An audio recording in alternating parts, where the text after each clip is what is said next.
So why is tricky at this point? This candle right here managed to close beautiful below these previous bodies right here. Still kind of not respecting that previous structure in the lower time zones in this area right here. But something that is quite interesting is how the 4-hour candles managed to establish that support. This morning, this candle right here, this is basically the London volume. Managed to give you that resistance right there is quite interesting, and this is why the sells now are pretty tricky, because the way this candle closed is looking more of a rejection candle from the downside, and now this candle just retested previous areas of rejections in the lower time frames, which at some we have in this area basically. These are the previous areas of rejections, all this area, and as well in the lower time frames nearby, you have in the 15 minutes this area as previous areas of rejections as well. Now, rejecting that area, giving you this specific move to the upside, there's, I'll say, 90% of the chance that gold won't stop in this area anymore. Why? It's coming to retest the 4-hour candle from London high, the high from London volume, basically, pre-London and London volume, that area right there. If for any reason gold give us a break above that area, it doesn't mean that it's going to be an easy job looking for buys, right? Because the counter trend in something that is heavy, if is heavy bearish from yesterday in the daily candle, is a no. I mean, it's up to you. You can take whatever you want. You can trade whatever you want. But in for example, if I had to give it a try, I will give it a try no matter what above the 65. Why? Because I know that if this candle already rejected previous areas of rejections and in the lower time frames is giving me a confirmation above the 65, I know that as a possible target, I will be targeting this area overall for the daily. Now, what are the chances for that daily candle to go back to that 70 and retest these previous areas? Or, which is why I will give it a try to those buys, is because of this simple range right here. Pay attention what may happen today, because will be critical for the monthly candle. The monthly candle, if for any reason this monthly candle start rejecting again those lows, which is the previous rejection on the weekly, and the daily candle managed to give you a bullish close outside this area, I think there's a huge chance to come back to the 1900s overall for the rest of the week. I don't want you to be, I need to take those buys. I need to, no, give it a chance, give it a little bit of time until you get confirmations. But overall, the picture is kind of clear to the upside if these candles start breaking this high overall. Going back to these previous areas of rejection and price today, giving you a close above these previous areas of rejections, man, will be really nice and easy to go back and retest this area, at least in the 1900s overall. The 1900s here is the previous area that gave you kind of fake out in this area right here. So price leaving these previous areas of rejections on the 4-hour today, I won't be, in total honesty, I won't be surprised if that candle pulls so much liquidity from the downside, start breaking this area and take me toward this area overall in no time, toward this area overall. So we're talking like 40, 50 pips to this area. And if we get lucky that having an entry somewhere here, we have enough volume with New York session going above the 71, then it's a must. The price will be leaving that specific area on the dailies, and it most likely is going back to retest that daily. It doesn't need to be in one single session. Daily candle can easily close the way it is. Next daily, creating a small pullback to the downside and giving you that close outside this area. If we don't have, for example, this is why the buys today can play quite easy, because of this specific area right here. This area of rejection, this is your main key level right here.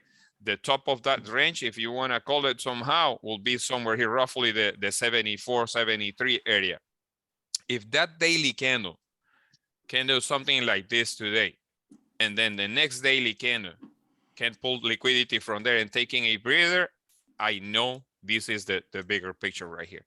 In 3 days from now, we may see a pullback all the way to the 1900s, depending, and that will depend on how price behave in this specific area right here. All this area right here, in 4 hours as well, we need to pay attention what may happen in that specific area. But I think based on how the daily candles behaving at this point, that can be a good play for the rest of the session.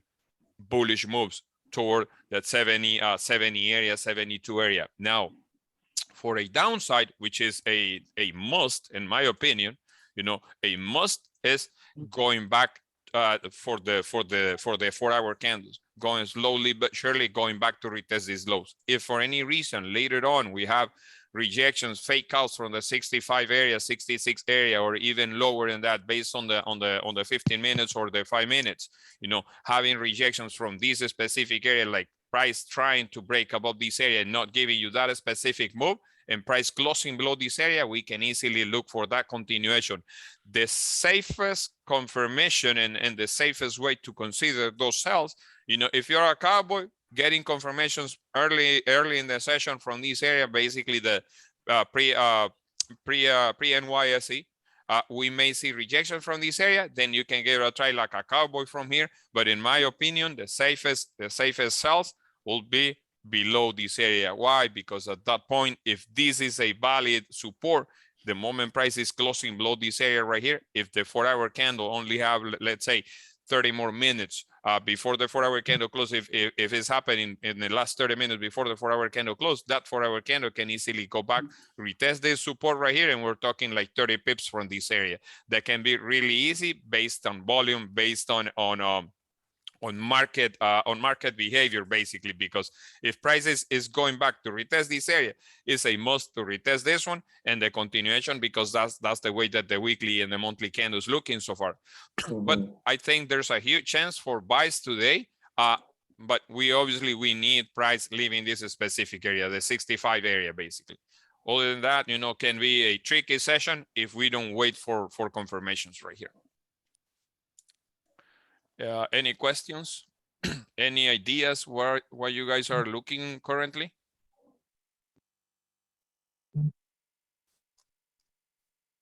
Anybody? No? Good morning, Kerwin.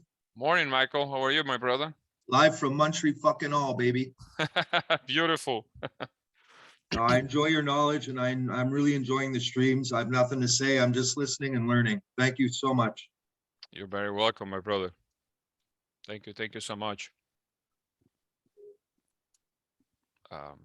Key levels we're trading currently 65. This is your key levels right there. It's pretty strong area. To the downside, the 60 right here.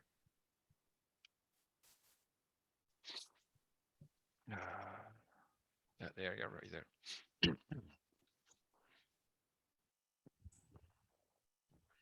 Price not leaving, like I said, not leaving this area. I'm not interested in south because of the previous 4 hour candles. Something that may act as some sort of contention from now on will be this area, overall, this one, this area right here. For buys. Price going back, retesting this area, but failing to give you a close below this area. We're not coming to the 60. If it's pulling back to the 60, most likely won't stop at the 60. Having a close below the 60 can give you a 56 area as a possible contention. And if this area is being retested for the third time today, man, that can be a good move to the downside. But all I see, it's upside and based on the 4 hour candle right here from London volume. This candle has substantial information. This one right here, substantial information. Remember from the daily outlook, moment you have 2 4 hour candle closing bullish, the move is the support has been established, basically. Basically what happened in this area right here. Yeah, you have pullbacks, whatever, and it's okay.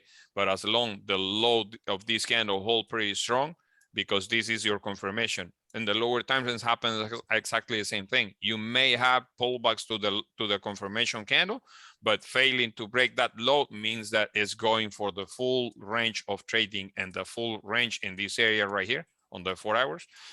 It's basically, let me squeeze the chart a little bit more in this area right here. The full range will be all this area right here overall. This is the whole range, you know, that area right there.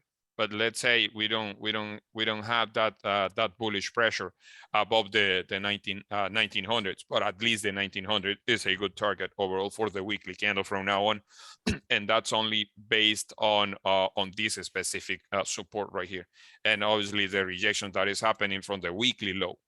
That's why I was talking about last night about this specific area of rejections on the daily outlook, because I know that when price is going back to retest previous areas of rejections, tends to happen exactly the same thing. So think of this candle, this weekly candle, maybe today, the day that you don't get confirmations enough on the higher time frames or in the lower time frames. I'm sorry, but this daily candle closing bullish today will be key, because tomorrow we will have another daily candle.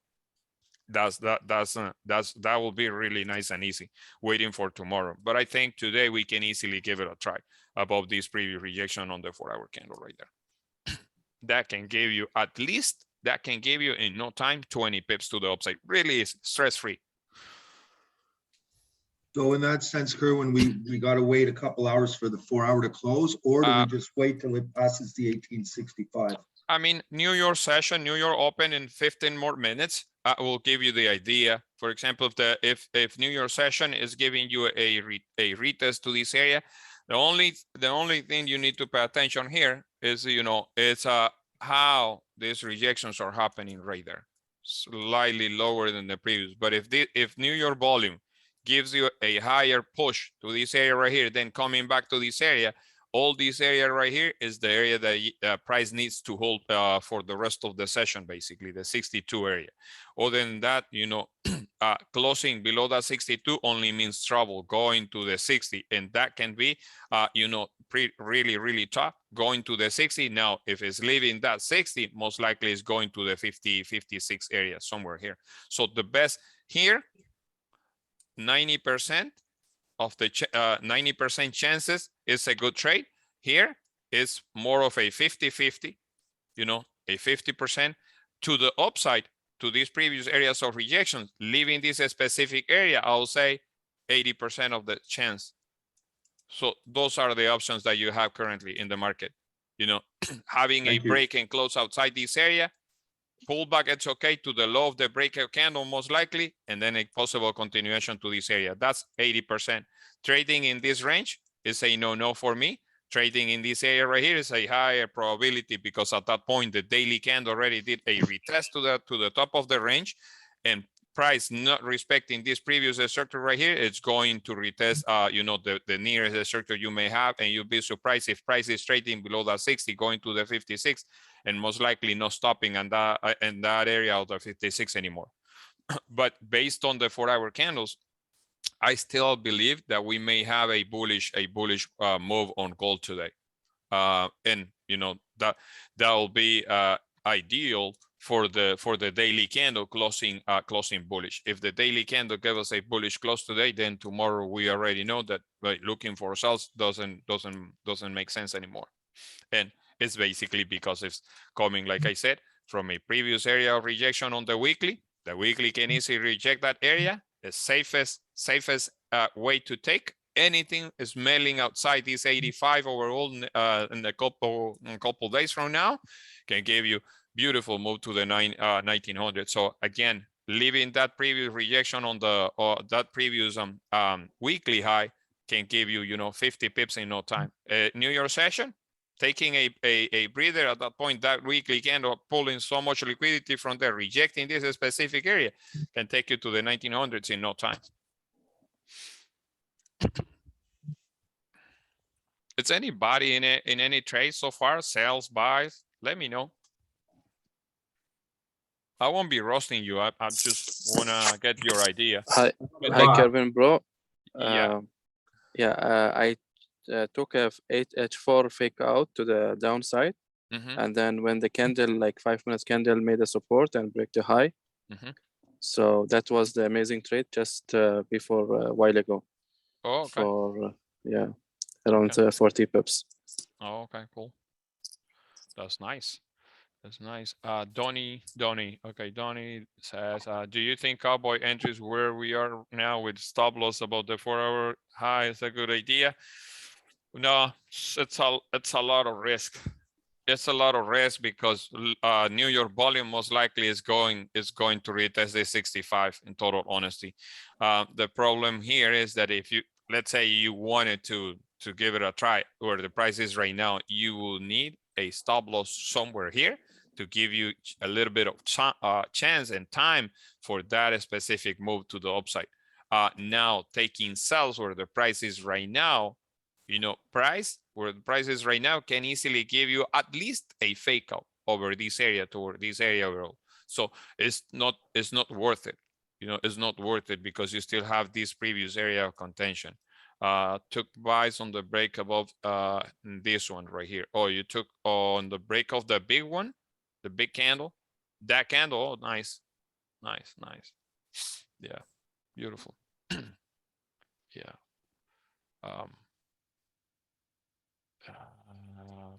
Okay, we'll close 50% when 15-minute closes. Okay. Yeah.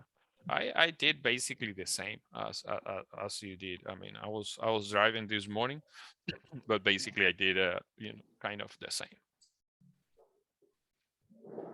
Hi, Kerwin. Hi, how are you, Natalia? I'm fine, thank you. I'm new, and I want to say that thank you for this group, and I hope I will learn very soon this, and I will start trading very well. But this is completely full new for me. Oh, I'm starting okay. from first day, and I try to understand. Okay, beautiful, beautiful. Yeah, I mean, this is all about learning in the process. You need to trust the process. We don't need to rush in the process because it adds a lot of stress to your trading plan. But if you look for exactly the same thing over and over again, you have discipline to stay, you know, away from taking random trades, just the high probability trades. I have no doubt that you guys will be doing an amazing work in no time. You know, give it, you know. For me, in total honesty, it took me almost a year to become consistent trading gold. At first was, you know, I was hitting my head with the walls, you know, here and there, and, you know, doing a break even phase. It was like, I will say like 4 months doing break even.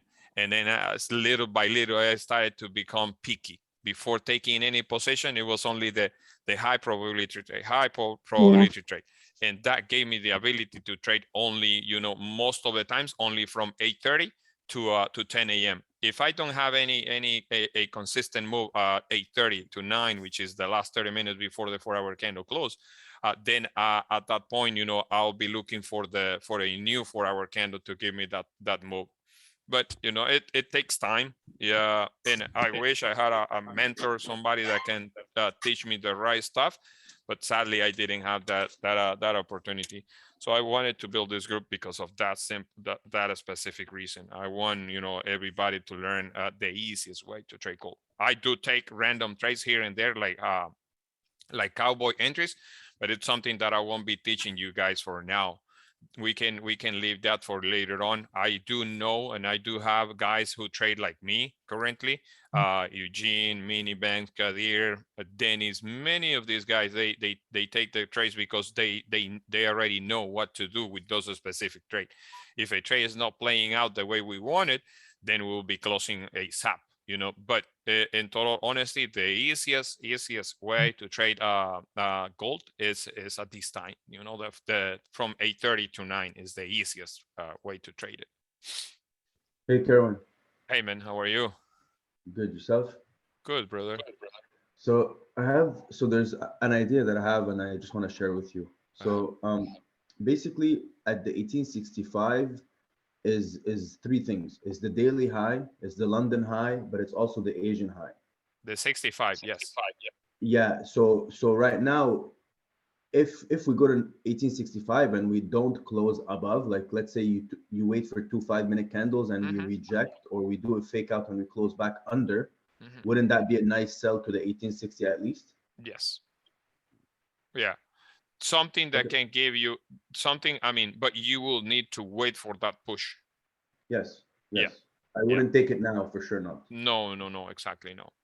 Mm. But yeah, you can wait for that push, and if it's giving you something like this, for example, like a fake out, Exactly. Yeah. then you can go for it, you know. Okay. And sometimes, depending the size of the candle, is really easy to consider that entry, you know, because if the previous 5-minute candle is giving you the confirmation, then yeah, you can go for it.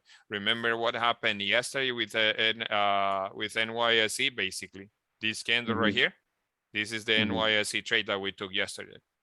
Why I didn't consider this specific rejection at that point in trying to enter here, or trying to enter with this specific candle? This is a question, and many people DM me about this specific candle right here. Why I didn't consider the break of this candle, because I wait for 2 5-minute candles to give me the confirmation, and why I didn't took that position with this specific candle right here.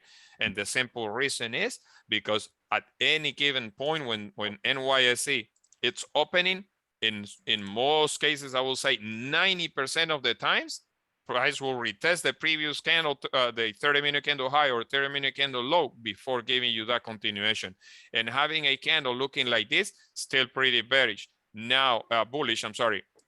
Now, if you look at the 5-minute here, if you measure this specific candle taking a break below that candle right there, to be safe, I don't, since it's a new 30-minute candle, I know that price can easily go back all the way to this area, but to be safe that I can manage that trade, I'll be looking something like this. Why? Because at any given point, the 30-minute candle from NYSE can give you a retest completely to this area right here before rejecting. But what if I have first a retest, and then the candle is breaking the low, then I have a high probability trade. Now, taking a trade with no bottom wick right there, and the next candle not giving me a substantial pullback and is NYSE, then I'm playing with fire. When this candle is closing like this, remember what happened yesterday? The candle started to do something like this. First, that candle opened there and started doing something like this. It started to do something like this. And then that candle started leaving that previous area. At that point, this area right here and having a stop loss right there is way too easy for me to take that trade. So that's why I gave it a try with that specific reason. The risk reward is less. The retest to the previous candle is already completed, and at that point was plain and simple continuation. It was really an easy trade right there in no time. Leaving this area was maybe the area that you wanted to consider to close 50% in that position, but it was plain an easy continuation yesterday. And later on came back to retest previous areas of rejection and started breaking those lows, and a plain and simple continuation from there. So that's the reason I didn't took that trade yesterday. And look, this is range, pure range right here. It's a pure range. Yeah, good morning, Kevin, bro. Morning, Kadir. How are you, brother? Good morning, everyone. Yeah, I'm good, bro. Good. Everything fine. How are you, man? Good, man. Good. Good. Yeah, man. Nice, bro. Hanging in there, 50 pips reason for entry pre New York, 4-hour low fake out. Daily direction is bullish. Intraday is bullish. Yeah. 1 hour fake out and 5-minute support created. Beautiful. Yeah, basically the same. Good morning, Kerwin. Morning. This is a perfect entry. If you watch every day, this thing happens. 4-hour low, Yeah. pre-NY, fake out, then upside, like easy moves. Yeah. Hopefully I don't get stopped out. I did close 75%, 75% on this trade. But I'm still in this position. I'm still holding my position on gold, the early entry that I had. and was basically the same as the You same. entered 57? I What entered, position are you no, in? I entered at 59. Oh, When I that, entered yeah. at 57 point something, you know. It was the first minute break of the 4 hour. Then I Mhm. was start having a 10, 12 pip stop loss.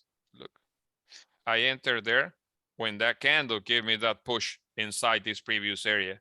And then that little tiny candle right there in the 5 minutes, like a breather. And then Mhm. price was just made his way up. That was my entry. I'm still, holding that position, 10 pips currently. But what I think is, and this is the idea, right? That this area right here will hold pretty strong. So for me, in total honesty, looking for sales will be only below that 60 area. But don't you think this was like a classic sell if you see on the 5 minute structure, like This a one? fake out? Yeah. No, I don't trust that specific move. And reason why is because this is a messy range. And I Yeah. do know, I do believe this area will hold pretty strong for New York session. So for example, taking like a cowboy entry now with NY with the New York session will be if price come back to this area right here and gives me a close above this area. If it's giving me a close, I can give it a try and play the range in this area right here. But selling the top of the range is quite dangerous for me. At that point, it was quite dangerous in total honesty. Yeah. Yeah. Kerwin, Yeah, man. Ryan. Hey, how are you, brother? All right, mate. You? Good, brother. Good. Yes. I see it quite different from you today. You know. Yeah.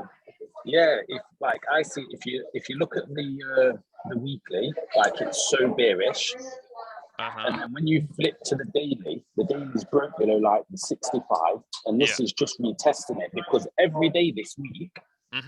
We've had so much movement in Asia and London that when it gets to New York, it can't just push down because the price has already moved too far. So in New York, it's pulled back. And because we're already high, that New York volume, I'm looking at for it to push down. Then it close below 52, then to take sells. And I'm looking at the daily to flip bearish.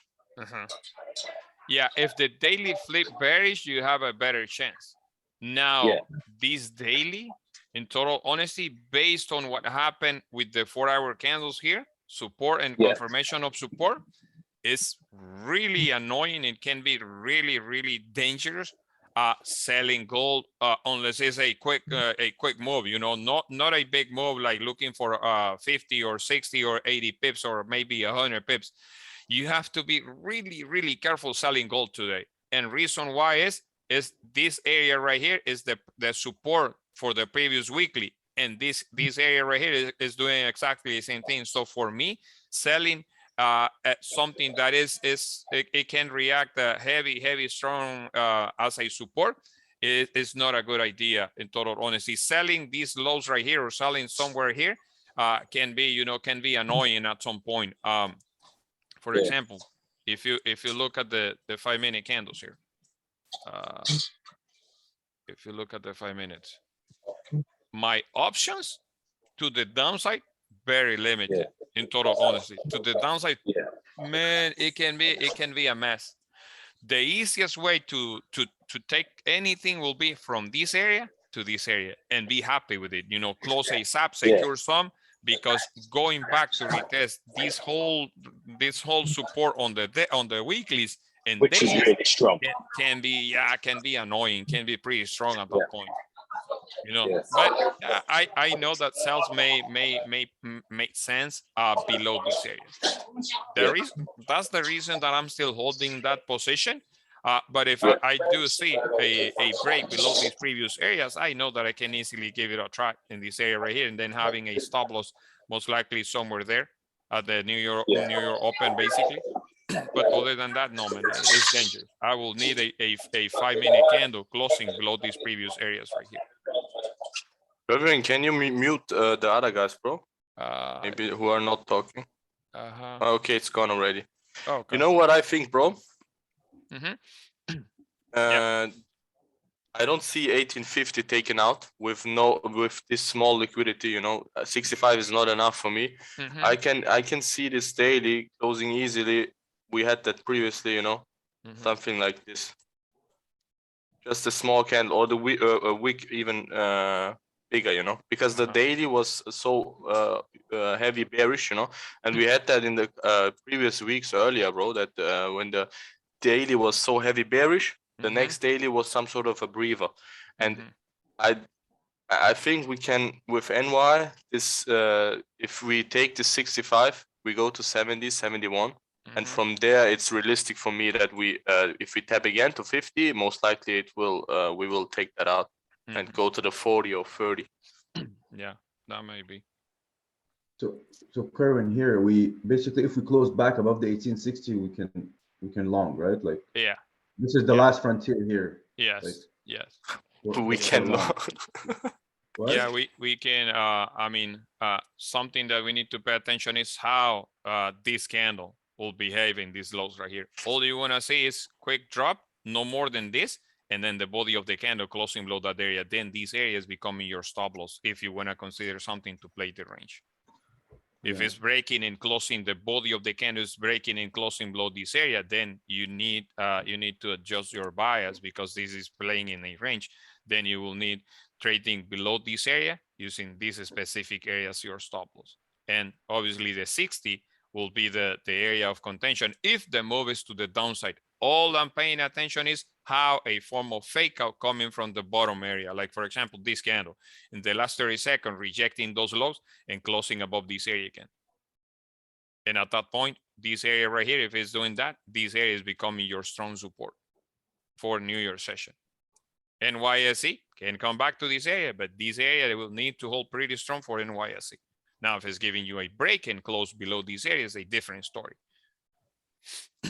So for whoever, let's say, wanted to sell the top of the range, this is the area you want to cash out, you know, most of your position. Yeah, that body right there is still pretty fishy. It's closing below the 60, but it's rejecting previous areas of rejections. So I won't be surprised if price makes a quick move to this area and reject again and give me a close above the key level right there. I don't, you know, other than the trade that I'm still holding, I don't need to take any more trades, especially in this range. That can be annoying. That can be depressing. The idea here, if you're going to have a downside from now on, is price pulling back to the 60, giving you rejection and breaking this low. From there, you can easily have, for example, breaking that low right there, 10 pips, 11 pips, and to the downside, at least to this area overall. Let's see. It needs to leave this previous rejection. If it doesn't do that, don't attempt anything. To the downside, don't do it.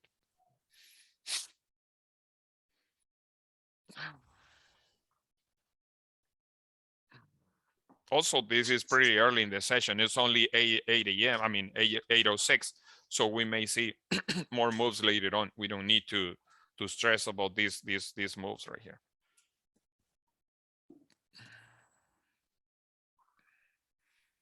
Hey, Kerwin. Yeah, man.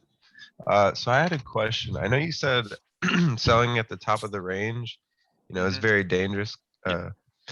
But what I saw was looking a little to the left, you see those like long wicks from the top side. I saw, you know, big candle closing above that with no wick at the top. Next candle kind of closing below, and then I didn't take a sell, but I would have taken a sell at the next, you know, next candle and then close full position at 1860. Would that have been invalid? Like just considering that, you know, this is a heavy range. No, depending the risk reward that you're aiming. If you have playing the range, a 1-to-1 risk reward for me is not worth it.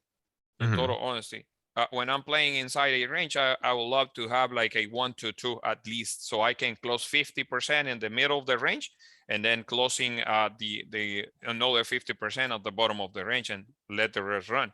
But having a 1-to-1 for the long term, it won't give you the best reward possible, because price, you know, in some cases, price will, you sell the top of the range, price goes a certain direction, reverse, and start ranging in the middle of that zone. But yeah, it can be dangerous trading 1-to-1 risk reward But I do know that sometimes you play in the top of the range and the bottom of the range. You close 50% in the middle and let the rest run. And when you try to, here's the thing, for the long run, you as a trader, what you want to see is a bigger reward compared to the risk that you're putting on the table. Why? Because that will remove a lot of pressure from your trading plan. If I have to use a 1-to-1 risk reward, price goes in my favor, and then retest a previous area of rejection, then I'll be closing my position, most likely 10, 20 pips in a loss, and I know that I'm playing with fire. I usually look, 20, 30 pips, but I'm aiming for 60, aiming for $10 move for 100 pips, for example. But it depends on the risk that you're putting on a certain trade that can give you a good return, or it can mess with your plan, because trading like that on a daily basis is not the best way. That's basically just playing with fire. The thing is, as a trader, as the time pass, you will need to educate yourself and back test, journal your trades. How can I manage that trade a little bit better than what I did before? What is my chance? Where is my high probability trade during the day, during the New Year session in this case? And I do know that my high probability trades are from 8:30 to 9. Now, can I consider a trade pre-New Year session, because I have seen this many times before? Can I give it a try? Or do I avoid taking that specific position? Where I'll be in, let's say in the next 2 years, if I still doing, looking for 10 pips or 20 pips or 30 pips, 1-to-1 risk reward, or where I will be as a trader if I am putting less risk on the table and aiming for a 1-to-3 risk reward. Those are the things that as a trader you need to consider before before jumping in any trade.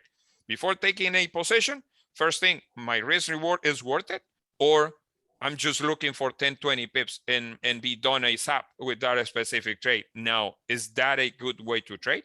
Or should I aim like institutions? Not like institutions, because we have to use a stop loss. We need to look for a bigger picture like institutions, but we need a stop loss, and we are not looking to risk more than maybe 40 pips in a specific trade. But do we need that vision? Like, what is the main reason? How can I play the range in the bigger time frames? How can I, how can I adjust my stop loss if the trade is going? What was that? I'm sorry. Okay, I think TJ is talking to somebody else. I'm sorry, Kerwin. No, it's okay. So the thing is, in the market, you need to look for the bigger picture. Don't look for the small picture, because that only adds some sort of stress to your plan. It's quite annoying. Look at that rejection from the 60 right there. If this candle is breaking this low, it's gone. So just so you know, let me close my position. I won't close my position, but I will have a stop loss right there, because my entry is literally 4 pips in drag down currently. So I will have my stop loss right here, just in case, because if this candle is rejecting the 60 and breaking this low, it's gone. So it's going at least to this area overall. So I would adjust my stop loss right here. So those are the things that as a trader you need to pay attention on a daily basis. Where is my bigger risk reward? Where is my bigger reward?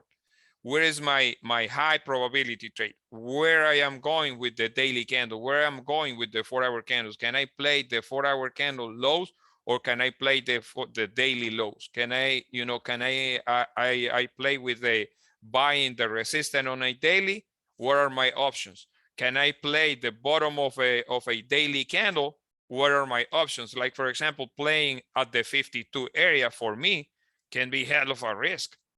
Playing in the 52, 53 area is a hell of a risk for me, because I do know that I have a previous weekly candle right here rejecting. That's the only reason I don't want to consider salts from the 52 or 53 area. All I want to see is moves to the upside. And why I need the moves to the upside? Because of the two candles that pre-London established that support. This is a strong confirmation for me that we may see pullbacks, whatever, but the overall picture still intraday is looking for upside move. Now, my options are very limited if I am looking for to play only for the New Year session. Now, my options are unlimited if I'm trying to play the long run on the weekly candle, like the daily candle from today, closing bullish. What may happen tomorrow for a possible daily candle? Well, if this daily stay in this range for the rest of the session, doesn't give me a break above, doesn't give me a break below this area, then I know this is my bottom of the range for the new daily candle. And if the daily candle managed to close somewhere here, I know that next daily candle, for example, if the daily candle from today is giving me a close like this, right? It's giving me a close like this. Then my options are that if price is closing in this area right here, max pullback, this area right here, and a new daily candle taking a breather outside this area right here. What are my options next? Well, if this 65 was a strong area, I am looking for a new daily candle looking like this. And at the end of the week, in the next 3 days of trading, we may see a 1900s. But everything starts with a lower time frame confirmation from 2 4-hour candles that is doing like a nothing candle. That was a small little tiny candle, and the next candle is doing something like this. I know that trading to this area makes sense short term, but long term, my bigger picture is, if it's giving me a rejection, my bigger picture is that one, for an upside from now on, because of these 2 4-hour candles right there. Other than that, can be a hell of a risk in this session.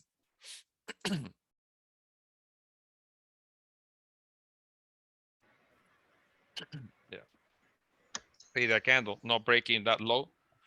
It may break that low. If this candle, here's the thing, if this candle is your support, the low of this candle will need to hold pretty strong for the rest of the session right here.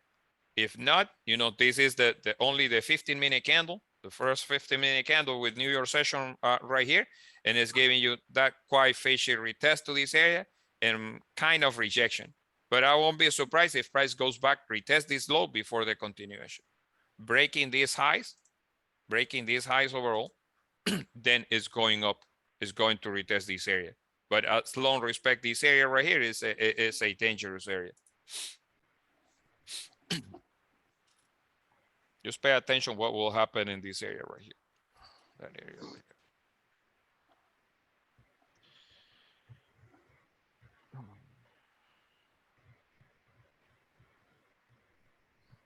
Yeah, 5 minutes giving us. Sorry, Kerwin, I had to run off.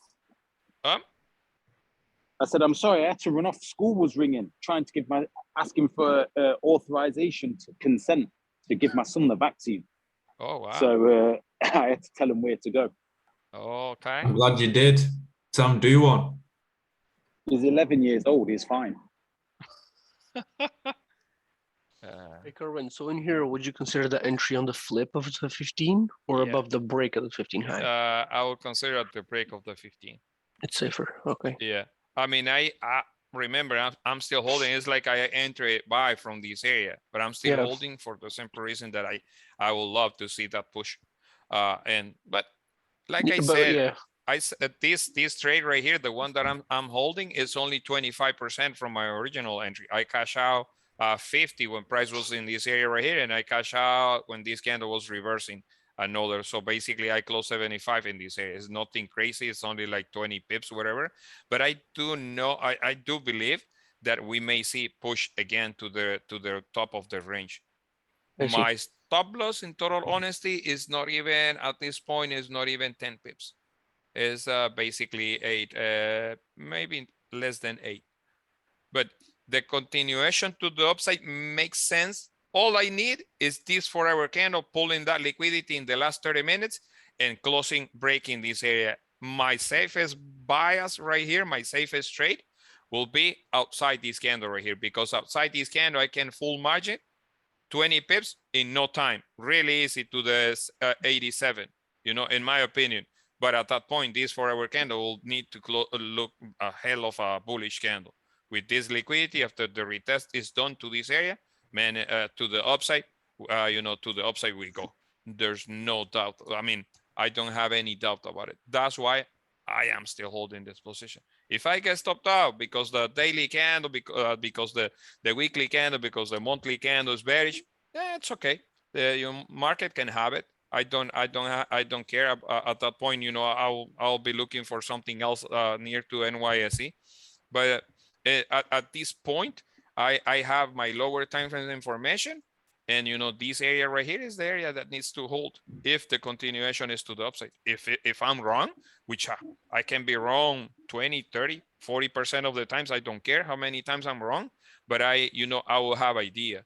And the idea will be this candle right here, like I said. If this candle is closing like this and the next candle is breaking this low, my stop loss will get hit, and I'm not looking for buys anymore.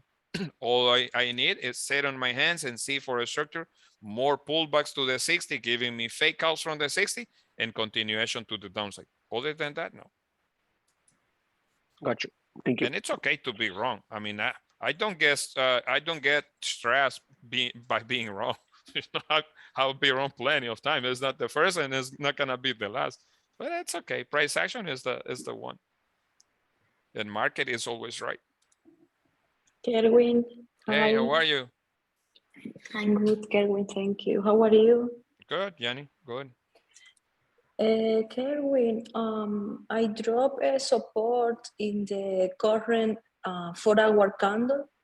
So looking and believing the daily is bullish. It's not looking so beautiful, but since daily and 4-hour are bullish, I am looking for around there. If make the push going outside to go for buys, what do you think?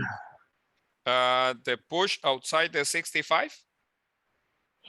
Because because now the market, even if it's 4-hour and daily are bullish, look like the smaller time frame wanted to go down to retest the low of 4-hour candle. So in 1856. I close my position. So yeah, go ahead. so Go ahead. 1856. So if the current candle made the resistance around 1856 and go up, I am looking from there to buy, but I will enter around 1860, but I will be looking even for there for buys, because since the daily is bullish and 4-hour is bullish, in that point in time, 1 hour will become bullish also. What do you think? Yeah, that's a good idea.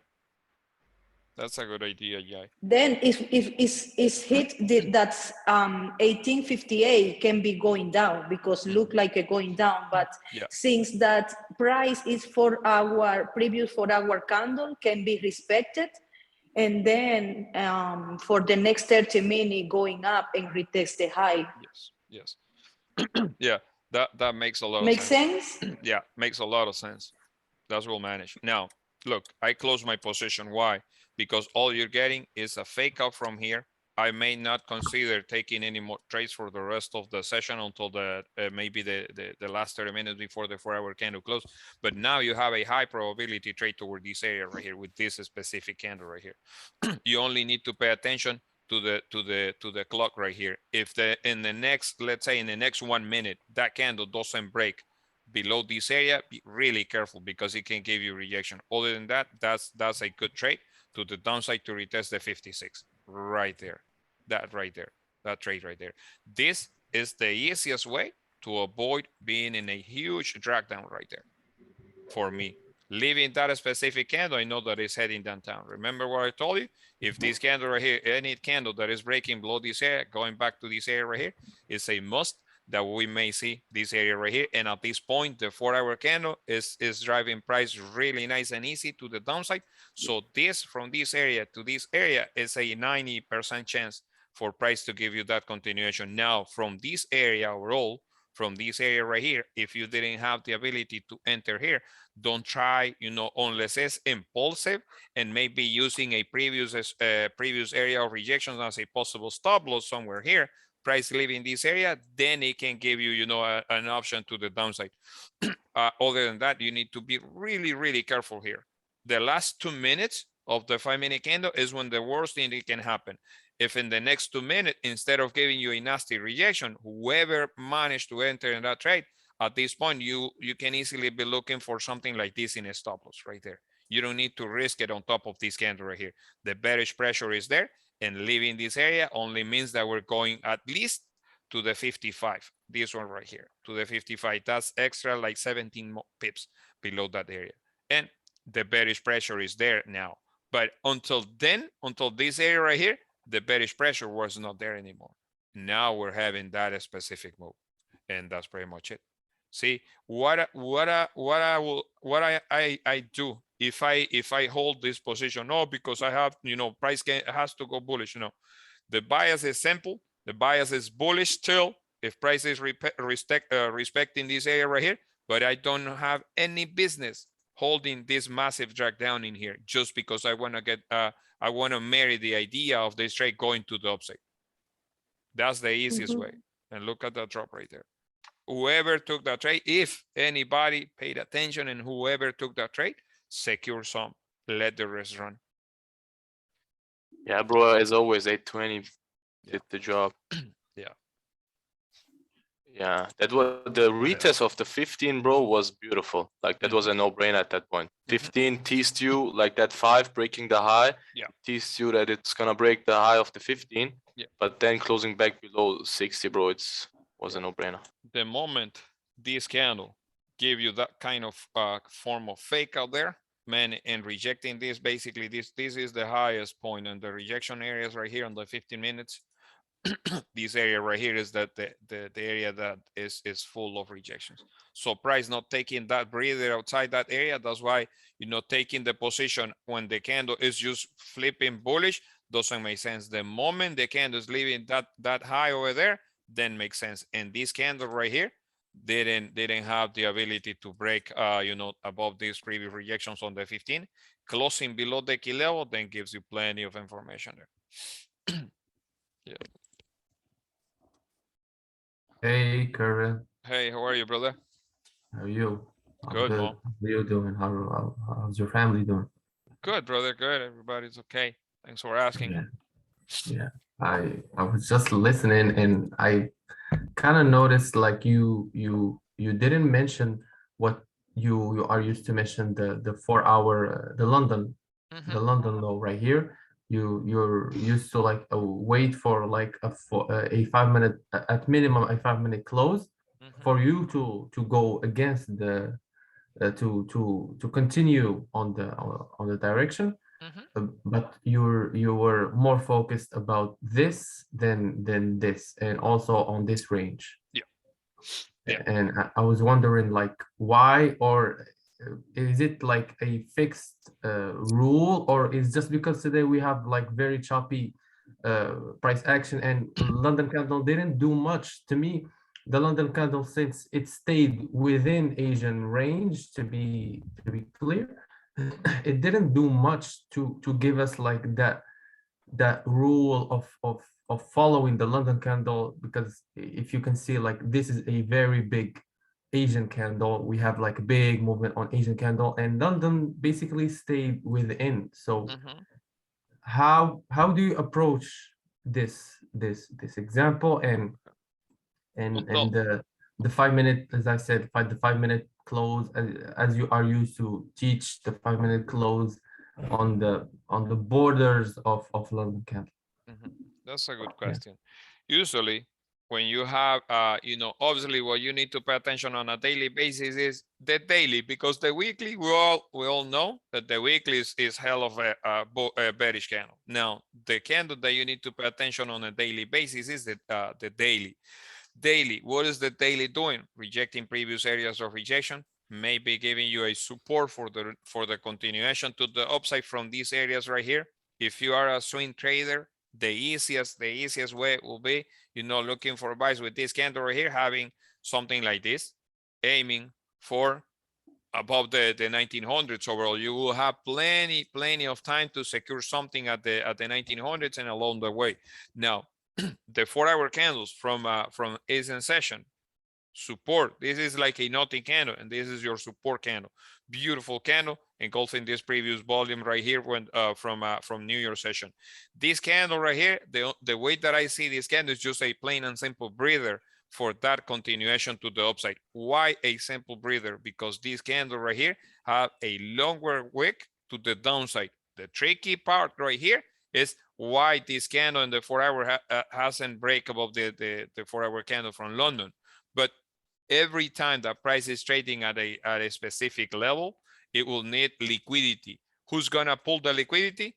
Most likely this candle right here. If this candle pulls the liquidity from that area and gives you a beautiful close above a certain key level, then most likely is going the opposite way. And that 4-hour candle in the last 30 minutes, that 4-hour candle can easily start pulling liquidity. And the moment price is breaking this high, the confirmation's already there that liquidity has been picked up. This 4-hour candle will be looking strong bearish, a strong bearish candle above this area right here.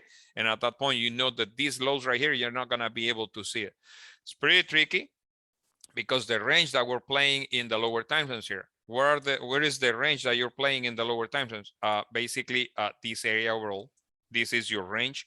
This may be, you know, considered as a form of fake out. And now look at this candle right here. Why in current market conditions, why do you need to hold a certain position if price is already going to a certain area of rejection? These are the things that on a daily basis, from this area to this area, there's like 30 pips in volume. You don't need, as a trader, you don't need to become greedy, fighting something that is looking intraday is looking bullish. I may be wrong.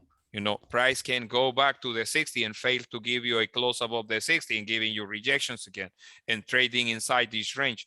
But the way that I see that daily and the way that I see the 4-hour candle is that support has been established at this point. It's pretty strong. It's a pretty strong support, that candle right there. I don't want to trust this 4-hour candle until that candle close. If that candle close maybe below this area right here, or maybe above this area, I don't have that information yet to trust that 4-hour candle. I will need lower time frames confirmations to see where we're heading, you know, in the market currently. The previous range that you have is basically this area overall. Price is okay to have a pullback as long price doesn't give you a close inside this area. This can be considered just a plain and simple pullback and continuation. How can you spot that continuation to the downside? At least 2 5-minute candles closing bearish from now on. Something, you know, like this, and then the third candle breaking that low. But if this candle is rejecting this low and manage to close inside this area, we're heading up again. And that's why you don't need to, you don't need to hold certain position when the market is ranging, when the market is not giving you a clean direction. You have previous daily candle, which is heavy bearish, but the daily from today is not looking bearish for New York session. So we may see a heavy correction in price overall for the rest of the week, starting from yesterday, from is in session, basically. Those are the things that you need to, there's a lot of information behind it, but you need to trust the higher time frame confirmations. Obviously, the market is still pretty bearish. This may be just plain and simple pullback before another heavy continuation. But at some point, we will need some form of correction. That form of correction will come with the confirmation will come with 4-hour candles. Until you don't have 2 4-hour candles bearish today, like for example, that candle closing bearish the way it is, then you don't have a resistant confirmation. All you may have is a range. What is the main idea here? That this 4-hour candle, it's something that we can trade.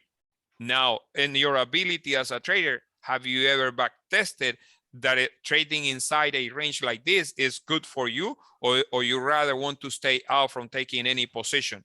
Do you really need the stress of taking any more trades today, or you can easily call it a day? Wait until the daily candle close. Wait until that 4-hour candle gives you a heavy push above its own high, and that 4-hour candle closing a beautiful bullish, then you can give it a try, because your probability is high probability trade will happen on top of this area right here.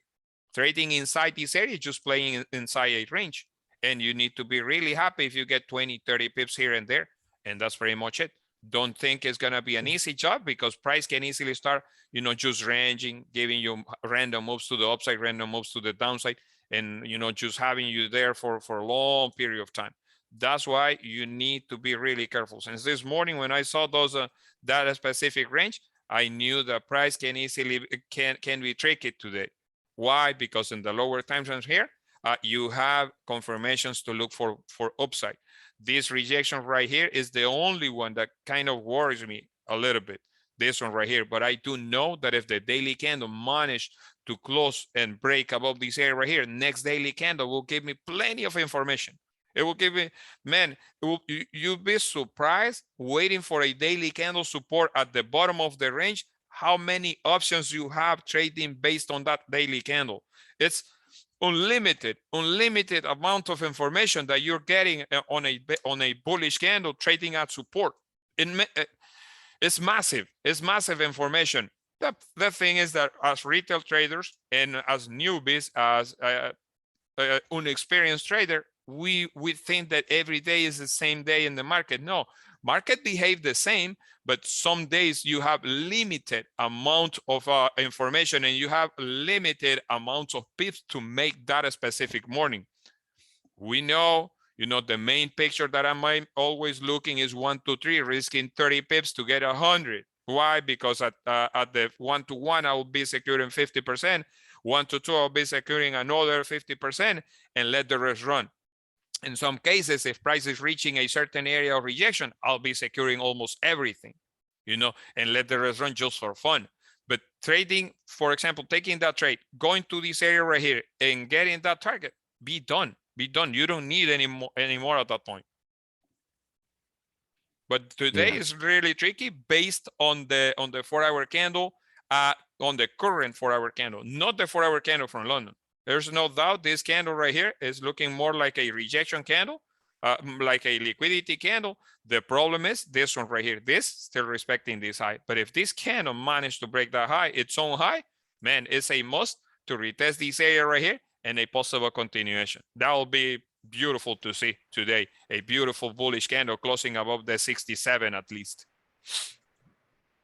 Kerwin. Yeah, man. You took So that entry, right? I entered at the 1 minute pin bar at London low at 1857. And so basically right now my stop loss is at break even. Okay. I'm watching now what's going to happen at the 1861. I secured 75% and I have 25% running right now. Okay, that's good. That's good. Now you want to see something. Where is your stop loss, Fadi? So my stop loss was at the wick of that one, was at 1856.54, but then when it started pushing up, I pushed it to break even.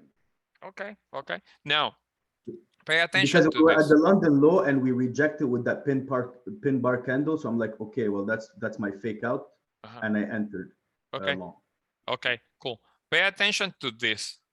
Yeah. This is the thing. That's why I love you know, having conversations and having the trades that you guys are taking.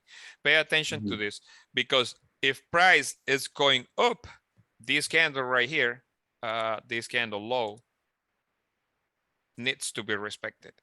Why? This is the confirmation that support has been established, and at this point, this low right here, mandatory, will need to be respected. The main support you have here, if you want to consider this as a fake or a double fake or whatever, this price, it's okay to retest the low of the confirmation that support has been established and close inside this area. And from now on, you don't want to see price leaving that specific level right there.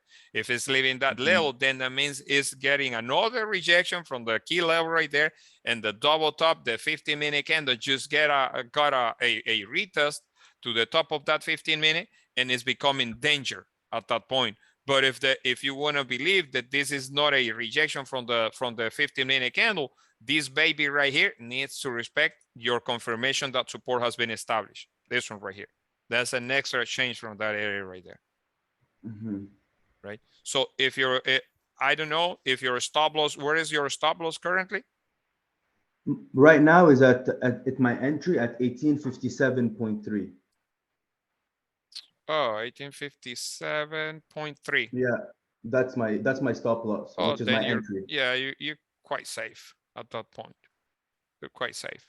Just pay attention to this candle right here. 2 more minutes for that candle, and the next 2 minutes you want to see a break above this candle right here to be a perfect confirmation that the confirmation candle was retested, and this will be the sample, the easiest trade that you may consider. Something above this area right here.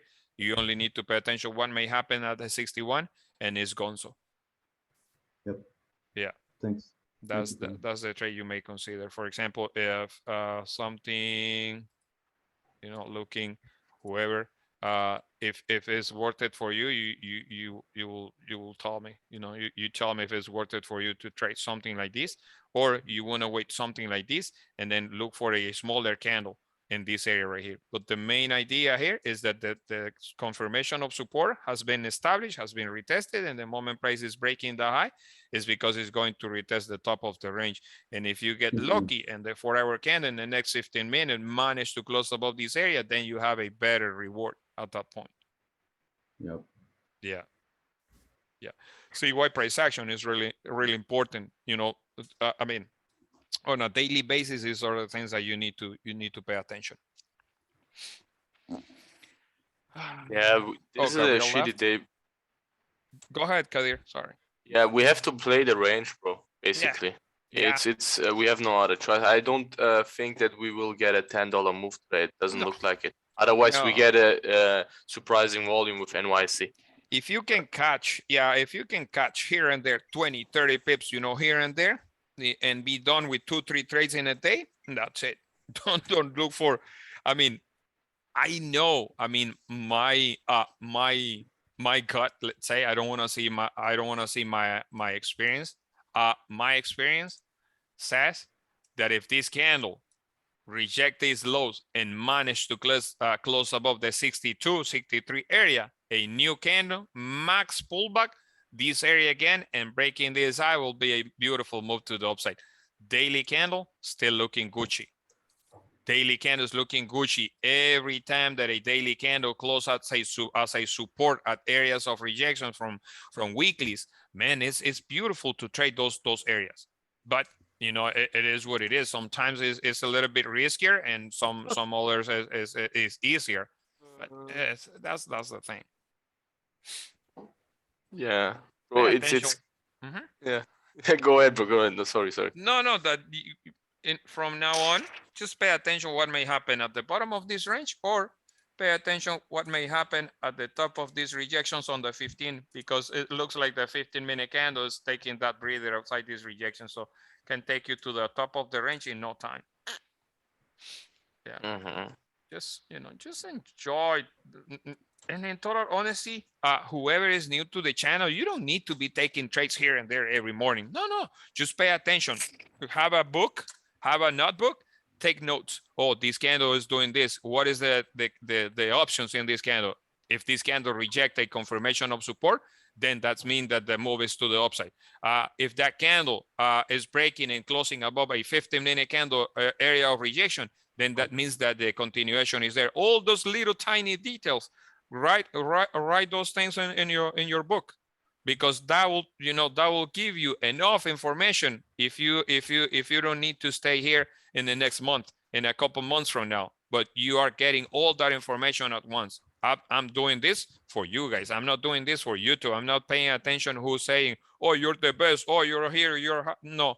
I am strictly dedicated to this specific session and to you guys. You know, if you guys bring me questions, if you guys bring me ideas, that's why when Fadi said, oh, I had an entry of the 1 minute rejection, the pin bar, whatever, say, where is your entry? What are your options now? You may have a stop loss here, but if the candle is breaking that low, you need to close your position if you want. It's up to you, right? If you don't want, just let that position run and hit your stop loss, or maybe more than drag down.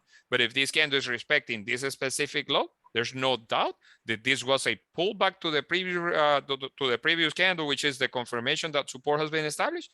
And from here to here is really easy. Now, from now on, all you want to see is clean price action, like the 5-minute candles respecting a previous low. If in the last 15 minutes before that 4-hour candle close, all you're getting is a nasty price action, like the next candle breaking this low, closing inside this area, you don't have any business holding that position because you're still dealing with a 4-hour candle, which is, in total honesty, looks like a big ass rejection in here. This candle right here. But and like I said, we have seen this a lot in the last 10, in the last 15 minutes before that 4-hour candle closes, when the nastiest things happen. Yeah. That's it. Yeah, I got a quick in and out on the 1 minute. I don't know if you saw it, Kerwin. The break No. of 1 minute resistance. 1 minute 18 resistant. Let me yeah, pull the 1 1860. minute just for fun. Yeah, it was like a very Oh, quick the 1 in and minute out was clean, really clean. from here to here, very clean. As Oh, soon okay. as we had like the first close above 1860, Okay. I went in for like quick in and out, 14 pips in and out. Yeah. How much a spread you get in your broker? It's around 9 to 12 Oh, points. okay. No, Fancy that's market. good then. No, it's good. Fancy markets. No, I thought you were getting roughly like 2.5, maybe 3. No. I had somebody from I think it's India. He told me his broker is like 3.5 pips. Holy. Oh, because he's not doing like the raw spread account. He's Yeah. going on a standard account. That's why. Oh. Okay. We had that one guy last week, I think. He said like 5.5 pips, bro. Okay. You can't so trade gold. Whoever is from India and is and it's a good broker, what broker you guys will recommend? Blueberry. Blueberry with your IB Blueberry link, all the right? way, bro. Because you want to promote your IB. It's a local. No, not No, about no, that. no. You know, it's commission no. free, bro. No. It's better for FXTM and or Tickmill. FXTM? Yeah, FXTM. Oh. That one Oh, local wow. support, local deposit, and everything in Indian band you can do. But bro, in India, wow. Forex is illegal, right? Yeah, and it's illegal because almost is they doing the whole job. Because this money is coming to only rotating in India. They're not transferring to outside of India. Oh, cool. That's that's nice. Yeah, So everything is FXEM. okay now. No. But FXTM is regulated, bro. FXTM, right? FXTM. Oh, FXTM. Oh, okay. Oh, perfect. Then other one, Tickmill. Tickmill very low spread. Okay. From London, I think is the broker. One is a Cyprus. Oh, okay. Cool. Cyprus are scam, bro. You can open broker in Cyprus. You can get license easily from Cyprus.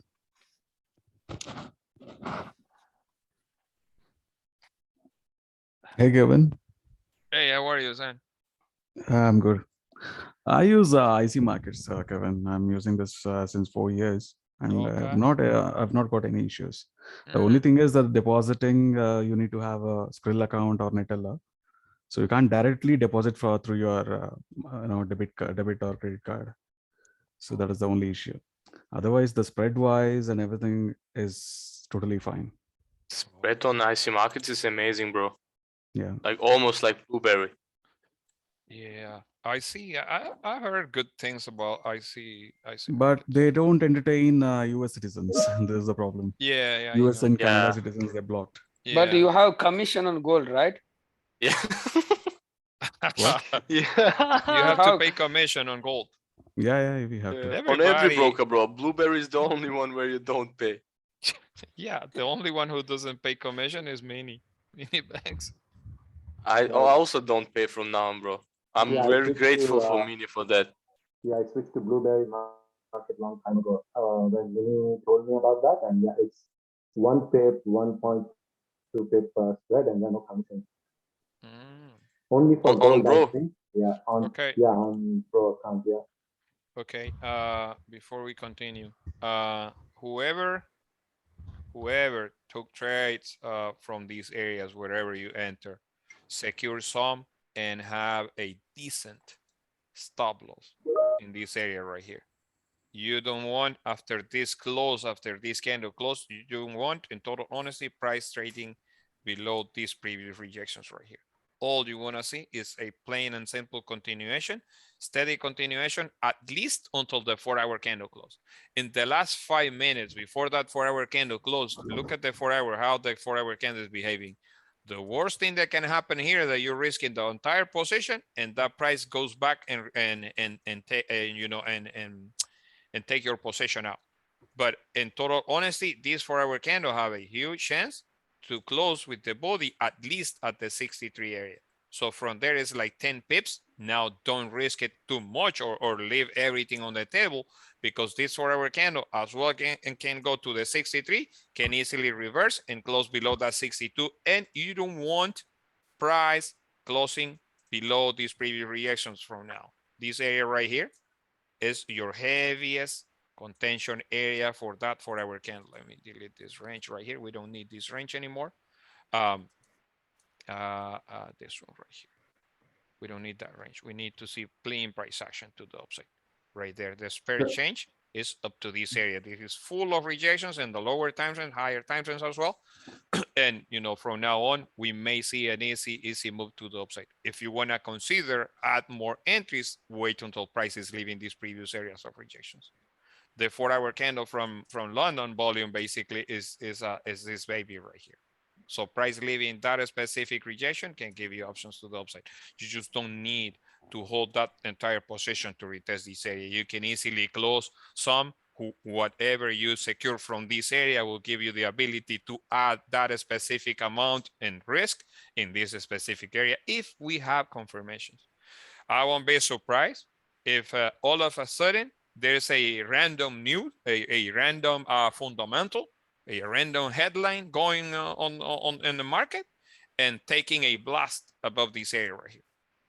Like having a random move and all of a sudden price moving beautiful to the upside, but this area right here is the area you need to pay attention from now on. Okay. So Kerwin, I have like a thesis or whatever you want to call it. Basically, I always look for confluences to confirm to me that I'm on the right side of the market. So basically, if you go on the kind of 15 minutes, I know we don't really use trend lines, but so basically you drew the breakout trend line. If you draw the higher lows trend line, so if you connect like from the 3 p.m. On the 9th, like if you take the left, yeah, like these candles, the one is on the left. Sorry, from the low, Kerwin, like from the lows, not the highs. Oh, from the lows. So if you draw a trend line from the bottom, yeah, and you will see that. So basically, exactly. So that's the fake out that I entered on. It's that red candle, right? Which is the 1857. But you can see that if you draw your horizontal line at 1865, this is like, if you want to call it a pattern, whatever, this is like an ascending triangle, meaning that you're making higher lows and eventually you will break that 1865 to go up. And you can see how many times the 1865 got rejected. So it makes me think that the next time it's going to go there, it's going to probably break it as well. And heavily. So this is my whole bias on why I took like the long where I took it. Okay. No, that's a good approach. I don't use trend lines because my eyes, they're adapted to these to market conditions.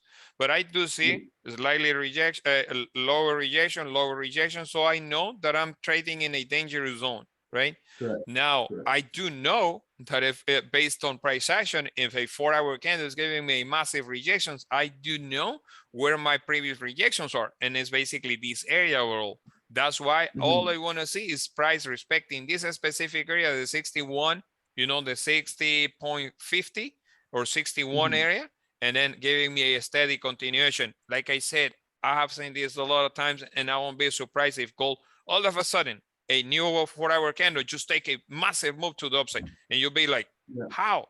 Why this move happened? And then you go to Forex Factory, you go to whatever headlines platform you use, and maybe a headline over there. And it's not only the headline, it's price action, it's based on, based on market conditions. At any given point, anything can happen here and having a blast above this area right here. But I do see these areas as previous every time the price is trying to it, and this is for the simple reason that the previous daily is heavy bearish, right? And every rejection. So most likely, you know, prices staying in this area right here may send you back to retest this area slowly but surely. Moment price is giving you something like this is going up to the 70, no doubt. But you need confirmations in the higher time frames. Like for example, that candle, the 4-hour candle. No, the 4-hour candle is closing like maybe something like this right here, like maybe, you know, that 4-hour candle is closing something like this, most likely. So if that candle closes like this, where's the next 4-hour candle? Retest, fake out, and the moment price is breaking this area is gone. So it's going way too much to the upside, in my opinion. But I do agree with you that the rejections are happening. You know, everything is looking like we will have a bullish move today, more than what we have already.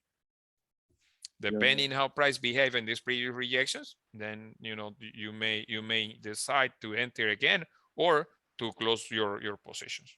I think you had a beautiful position from these areas, and having that that specific stop loss there is quite good. My bias still bullish in total honesty. This was just a bonus trading to this area right here. That's why I told you guys secure some. And slowly but surely, you know, as the time progresses, you guys will be noticing these moves over and over again. Why I haven't said this, you know, like counter trend and going both ways on a daily basis. This is a conversation that I had yesterday with mini banks. You know, why I am being conservative in the streamings. Why not going both ways when we know that we can trade both ways? And that's for the simple reason that I don't want you guys being confused. Oh, but Kerwin is changing his bias. Now he's looking for buys and he was looking for sells. Don't get me wrong. As the time progresses, maybe for the new one who joined just today or maybe last week, can be random. But as the time passes, you will notice that the moves are over and over again the same. So looking for buys and looking for sells inside in a range is worth it. It's worth the try. Now, you as a trader need to build that mentality and that discipline, not just changing your bias when you are alone, when you're not trading with me, because it's different if you're trading with 171 participants, everybody trying to help each other.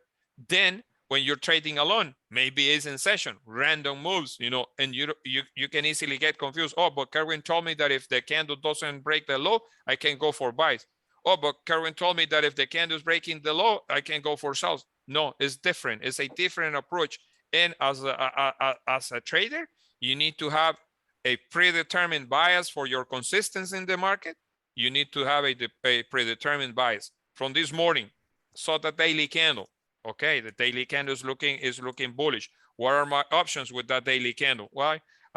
Wait for 4-hour candle pullbacks, whatever, and the moment in the lower time frame is giving you confirmations. I have no doubt that based on this volume right here, we may see a plain and simple continuation to the 1900s overall for the rest of the week. Now, I am holding a position just because I want to see that 1900s? No, hell no. The moment this candle started to give me a break below this candle right here, I close my position. Why, you know, why getting, you know, with the bias? Oh no, but I need that 1900s overall because I want to promote myself in the gram and for the people that I know how to trade. No, I need to avoid these specific things right here. It's 24 pips in drag down. I'm not interested in holding 24 pips in drag down, my friend, just because I want to see that 1900 being hit for the rest of the week. I know that I will have plenty of options later this week if price is giving me that consistent move to the upside, you know. And like I said, maybe in a month or two, you guys, I won't even need to tell you guys what to do. You guys will say, well, Kerwin, you know, because it's repetition. Kerwin said that if this candle is breaking the high, most likely it's going to retest. And Fadi says that if it's coming back to retest this area for the 4th time, for the 5th time, most likely it's going to break. Those things, you'll be surprised in a month or two how easy can you see those moves before they happen. This, you know, this didn't took me a month or two. It took me a lot of time for me to trade like this, to see the things before they happen, to manage my ideas, to hold certain trades, to close positions before being in heavy drag down. Those things right there is the things that you need to pay attention on a daily basis. And in total honesty, you don't need, as a trader, you don't need to be trading in hours that you don't have volatility, that you don't have volume in the market. It's really easy to be confused in the middle of the night or London session when you don't have enough confirmation for price session. When New York session comes, it's the easiest one because at that point you have better confirmation. Hello, Kerwin. Hey, how are you, brother? Yeah, good, bro. Kerwin, I'm still new in this session, but I have a question. Your bias for today is you're new. When did you join? About last week. Okay, so you know that every question is $5, right? I knew it, man. Okay. No, don't be shy. Go ahead. Just joking around. No, okay. Go ahead. Your bias is bullish for this session, right? But yes. I'm still confused why, because the 4-hour is already break the previous low. Why don't you change to bearish? This one? Because I have to deal with this volume right here. And this volume is telling me a lot of things. This volume right here is telling me a lot of things. This candle right here is the same, basically the same candle in here. And this is just plain and simple breather, in my opinion, unless that candle, you know, close below previous areas of support in the lower time frames. I may be wrong, but this 4-hour candle right here, imagine like sometimes I do this. Imagine if that candle either doesn't exist and the current 4-hour was just plain and simple pullback. Oh, that's terrible. Was a plain and simple pullback to a previous area of rejections, like this area overall, right? Think of that. You have a structure in the market in this area right here, and the lower time frames you have as well. So think of that candle that is rejecting those levels. Also, think of, based on the long wick from that candle to the downside, think of that candle something like this as well. And this candle right here doesn't represent anything to me unless that candle closed bearish below this area. That 4-hour candle just closed with rejections on previous rejections areas. Be really careful here. In total honesty, you don't want to see heavy pullbacks on that 4-hour candle. All you want to see, price basically staying above this area, maybe the 58.60 as a key level, and as well this area right here is full of rejections right there. Need to pay attention what may happen at this specific level right there. But it's a new 4-hour candle. Anything can happen. I think the 4-hour candle will make it, based on the liquidity from that previous 4-hour candle, will make it quite easier for price to continue that bullish move. In total honesty, this 4-hour candle is a long liquidity. Maybe plain and simple range from this area to this area right here. But at this point, we don't know if it's going to happen or not. Your job is not guessing. Your job is looking for price action to give you confirmations. The hourly candle closed substantially bullish. The break of this candle, see how every candle on the hourly is creating a lower rejection. Price going, for example, to this area overall. Price going to this area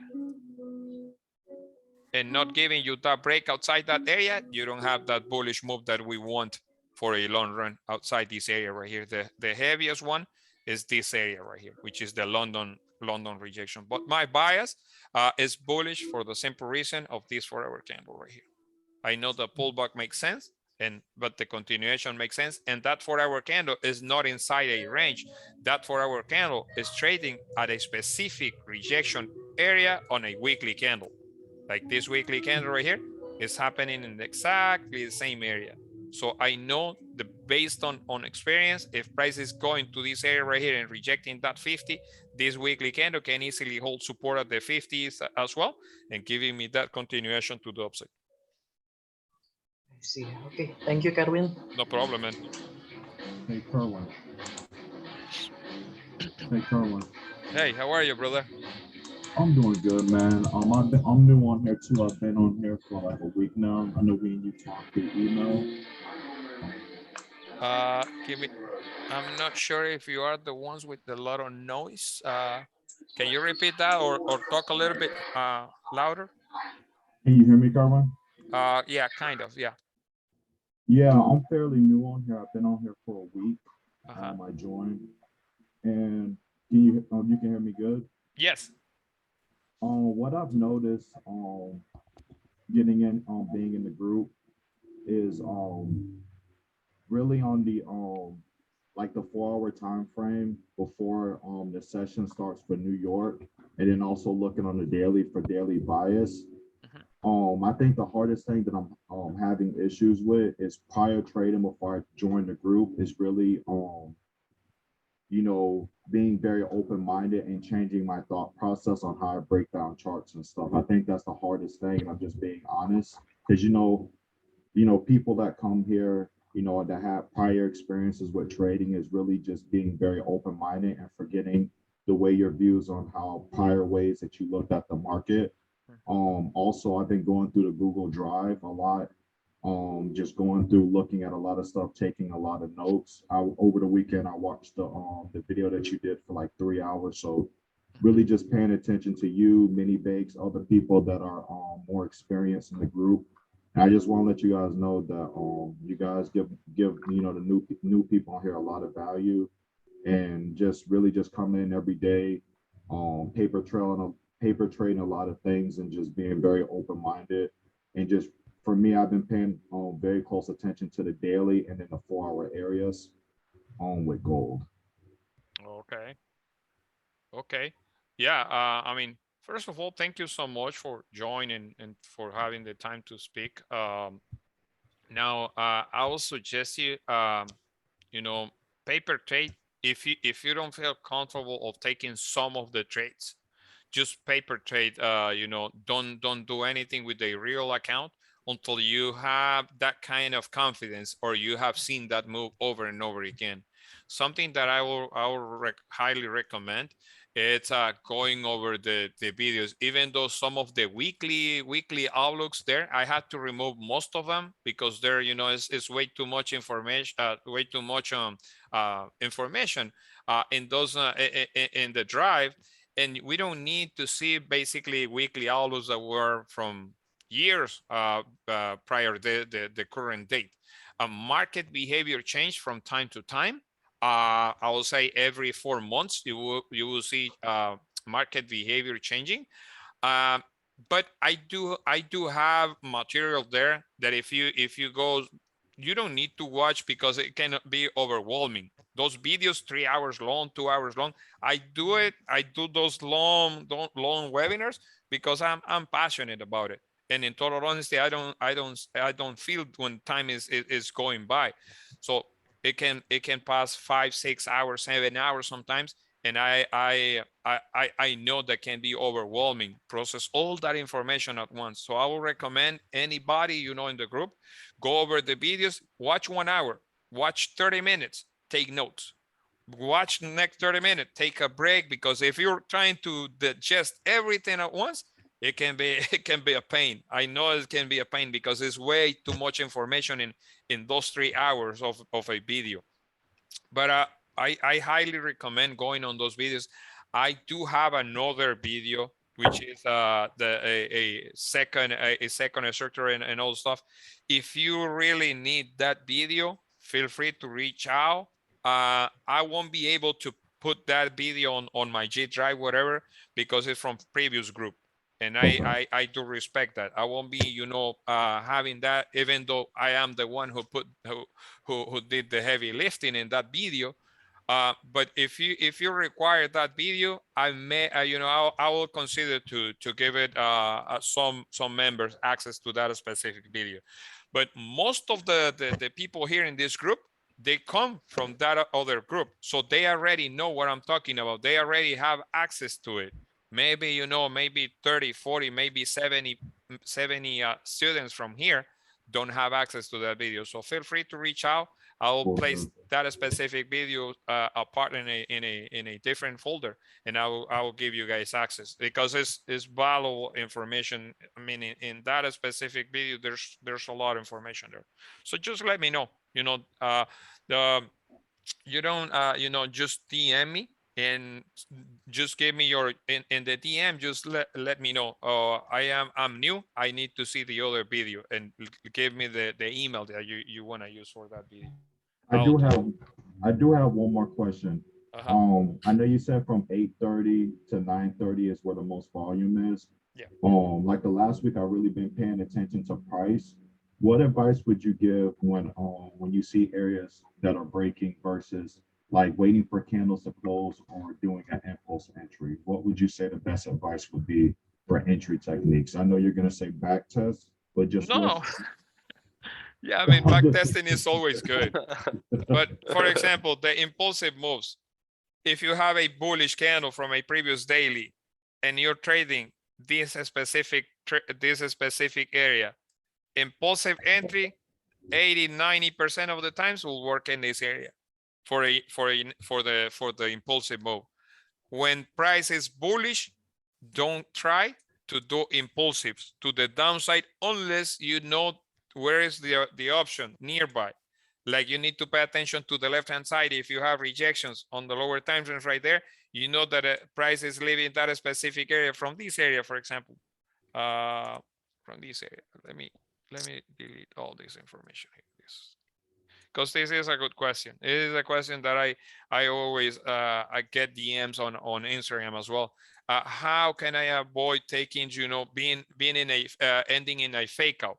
And in most cases, you're ending in a fake out because you're counter trending something that to the previous to the left hand side is bearish, and you may look for buys. Buys doesn't make sense. Impulsive, unless you have 4-hour candles confirmations from London specifically, even though you're counter trending a bearish candle from previous day. Now, if you have a bearish candle from previous day and you have a 4-hour candle from London, then you can try to impulsive moves. Like for example, the move from this morning, a previous daily is bearish. This candle right here, this candle right here is closing. Obviously, everything is closing below this area. The moment the next candle is closing like this, impulsive, you know that based on the 4-hour candle from London session, which is this candle right here, and the 5-minute candle is giving you that confirmation, impulsive entry will make sense from this area, leaving that specific area, or leaving, if you want to be a little bit more conservative, leaving this specific area, and you know the options. What do you have to the left? Well, you need to pay attention. What do you have to the left? This area right here is previous reaction. This is your structure. This is your support. 30 pips from this area to this area may be worth the shot. Now, price is leaving in one single shot. Your job is done. You know that you have previous reaction. Secure most of your position. The next candle right here is closing bullish again above this area right here. What are your options there? You cannot try something impulsive here, because at any given point, price can give you rejection. This may be considered just a plain and simple pullback. Now, this candle is giving you substantial information right here. This candle is telling you that the confirmation that support has been established is already retested. Same thing that happened from yesterday, that a confirmation that the resistance was established didn't have a retest, but the NYSE volume got a retest. Now, this candle is giving you a retest. You can try something without waiting for the next candle to close. You can try something like this, and your options overall, this one right here. Now, in your depending your trading ability, will say, pay attention what may happen here. That trade, impulsive, can be risky if you don't wait for a next candle to close to give you that continuation. But you can try that specific trade, counter trend yourself from a previous impulsive entry, because of this small little tiny detail here. This little tiny detail tells a lot in price action. This based on my experience, this candle is called a confirmation of support, and that confirmation of support as well, a confirmation of resistance, can be retested completely. And if the candle is respecting, man, go for it. That's, you know, that will be really nice and easy for you to consider. But like I said, if you're not experienced, don't take those trades. Just paper trade them. Just pay attention what may happen in the higher time frames. The main idea here, always on a daily basis, will be higher time frames. How 4-hour candles are looking, how the daily candles looking. From the previous daily candle, we already know that daily candle closed massive bearish. But I do know that in this area right here is full of rejections on daily candles. So who knows if this daily managed to close somewhere here today with late volume in the market, maybe closing outside this area, and you get lucky that you're holding a position that can end as a swing trade. Like I said this morning, if you're planning something for long run, entering somewhere here, obviously having a stop loss below this area, below these previous rejections right here, obviously you will have plenty of information. If that daily, instead of giving you that push, is giving you maybe a break below this area, then you can close your position, something like this at the end. But the swing trade idea can be this one right here. And pay attention what may happen going to the 1900s, at least toward this area right here, which still is worth it. This area right here is almost 1 to 3, but it's a swing trade. Depending your ability as a trader, doing this over and over again, you would know that the main idea, okay, this may be a swing trade. How can I take more positions on that swing trade? How can I add more position next day on that swing trade? How can I wait for pullbacks to add more position, and at the end of the week, just looking for buys, for buys, because you know that the bigger picture here can be rejections from the previous daily areas, rejection from a monster key level, which is the 50 area right here, this key level right there. So I don't have any business. I don't need to go under stress of selling gold if the daily candles here are giving me previous rejections from the 50. Weekly candles to the far left in this area right here, giving me rejection. So I know that based on previous information in the market, I know that can be a good idea looking for buys long term. If the daily candle from today closed bullish, even better. Why? Because the next day you will have previous areas of rejections as possible contention areas. Like for example, this area overall, if the daily candle managed to close bullish today, this will be your area of contention as well. Maybe this one right here. If price is breaking again the 58, most likely it's giving you a full wick fill to this 4-hour candle, and at the end of the day, maybe, or at the end of the week, we may see another retest to the 50 right there. But other than that, all you have is this monster candle that closed beautiful bullish. That's why I am looking for buys more. You know, today I'm kind of 80% looking for buys. I'm looking for sells if price is giving me confirmations below previous areas of support. Other than that, no, because I know that I'm trading at a very low. So for institutions, for whoever wants to hold a certain position, I know this may be prime entry. I may be wrong. You know, I can be wrong, but before being wrong, I will have information like a 4-hour candle body closing or breaking below this candle right here. If I don't have that information, I'm not wrong. I'm still right because I want to see push overall to the 1900s, but I do know that I have to deal with these previous rejections areas right here.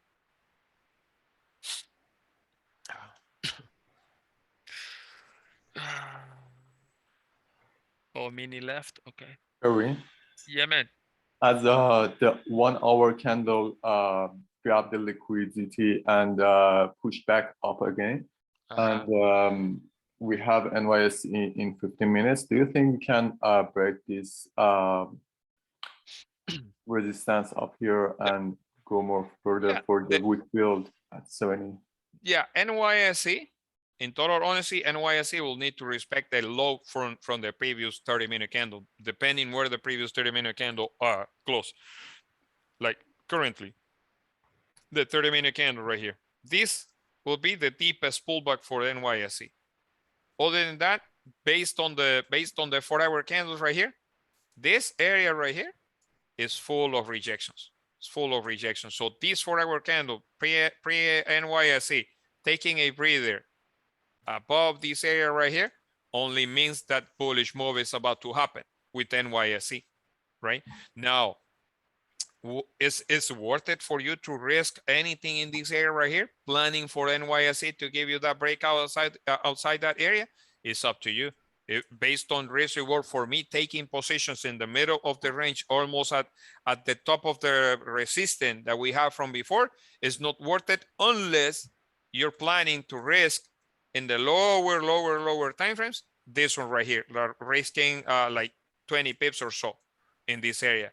But it will be easier for you if you wait for price breaking and leaving this area right here. At that point, you will have better confirmation than taking trades in this area. So NYSE can give you anything in this area right here. Rejection, going back to retest this area, even lower than this to this area right here. But if the 30-minute candle from now on close bullish, that low in simple price action, that low needs to be respected. This low right here, this low needs to hold like a champion there. And that 30-minute candle, if that is not the same, that 30-minute candle closing like that, then a 30-minute candle that can close like this, right? Therefore, max pullback this area. Now, if instead of that, you have a 30-minute candle closing like this, is more a rejection candle. Therefore, pullback makes sense to this area, and breaking that low, we're still going down to retest previous areas or maybe a key level like the 1860 overall. But the main bias here will be looking for buys from now on. You know, looking for sells can be a lot of risk involved. There's a lot of risk involved based on how the daily candle is looking. It will be a hard job for that daily candle all of a sudden turning a bearish or a heavy candle, a heavy rejection. So that's why, you know, looking for sells doesn't make sense to me. It may happen, it may play later on, but I'm not interested in looking for sells. Hey, Kerwin. Erwin, Hey, yeah. go ahead, Matthew, bro. I was just gonna say, I don't know. To me, man, to me, 65 is still way too strong. Like I don't see, unless an hour, even if an hour closes above, there's still from yesterday all the wicks we rejected from 67 even up to 70. I just like long term, I still see sells, but maybe I could be wrong. But I just don't like it at all. Yeah, really. No, I agree. Long term makes a lot of sense looking for sells, but if you have I mean, these previous rejections and 4-hour candles giving rejection from this bottom area and this volume from instant session, I know that any fundamental will happen later on, breaking this thing and giving you a massive move to the upside. And it's because of the previous weekly candle. This candle right here just retested that previous weekly. Long term for sell off on gold, breaking the low of that candle and giving you a close below that 50 will be a massive one. Other than that, if this weekly candle was just plain and simple pullback to the previous weekly candle low, we need to be really careful playing you know, sells in this area, because this area right here can hold pretty strong. Like, for example, the safest, you know what's the safest play in this area? You don't need to trade for the rest of the day. The safest play will be if that daily candle, let's say, is closing bullish, and the next candle just giving a possible retest. You see that the lower time frames candles is giving you confirmation, and that daily candle doing something like this, man, this can be a trade right here to the 40s, right there, leaving this daily low right here. That can be a good trade, you know, to consider. But you need that daily candle. You need that daily candle closing. And at that point, you need the next daily rejecting that daily high. Other than that, we may see upside. And the upside that I see is based on this specific area right here. This baby. Yeah, it makes sense. It makes sense. Yeah. I just want to see a clean break of 65 and not like a fake out happen there. Yeah, that's why I think. Or else I don't like it at all. Yeah, that's why I think the only way will be with a fundamental. The fundamental will give you plenty of over in no time. Like price taking that breather outside the 65, the 65 going to the 70, 72 in no time. Yeah, but I know that 65 can hold pretty strong for the hourly candles. It's full of rejections. It's full of rejection, but I do see upside. In total honesty, I do see. I would love to have upside. Not It because makes I'm. sense. Uh-huh. Go ahead. It makes sense to see further downside, bro. Because do you think it's realistic that we're breaking 1850 with no liquidity whatsoever, bro? Yeah. It's not gonna happen, I think. No, it's okay not to break that 50 though. It's Yeah, okay. it's not gonna That- happen, bro. It doesn't look like it. That 50 already got his rejection, and you Yeah. know it's just matter of time. I think it will be a matter of And time. you know what I remember from this, Kerwin? Mhm. I mean, back then I wasn't trading with you, but I traded that, and I mean the price action is not that similar, but last year's I think it was during the summer, like March or April, where we had that double bottom on 1680 on gold. But what I wanted to talk about you, bro, is basically because I've seen a lot of guys having the same issue basically, and I had the same struggle, to be honest. I think it would be a good one, bro, if you would do like something like a spreadsheet on gold, you know, like not like a course, but just for some basics, you know. I mean, we've been trying to cover that during, like, I mean, you're saying it every day basically, but you have to take notes and you have to be really listening to catch those ideas. But we've been trying to cover that with Sultan during the sim sessions, that timing basically, bro. Because I mean, when I was not trading with you, bro, I had no idea about that 8:20 or 8:30 and 50 minutes before the 4-hour candle closed, when the good moves happen, when they don't, you know. So I think that would be a really good one if you would have something like a spreadsheet for gold for the NY session. Okay.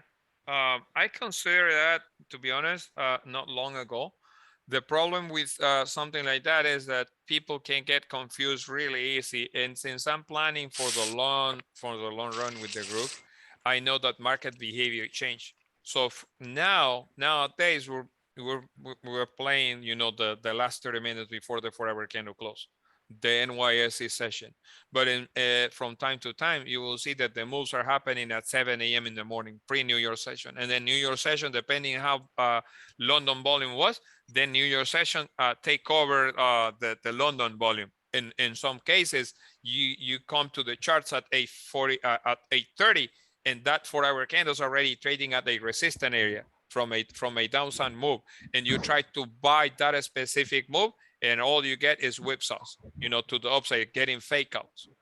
So I know that having like a spreadsheet talking about, oh, look at the 30-minute candle, look at the last 30 minutes before the 4-hour candle close, look at NYSE. If it's closing bullish, then a new 30-minute candle will retest the low and continue the move up. But in this case, for example, this is a perfect case scenario.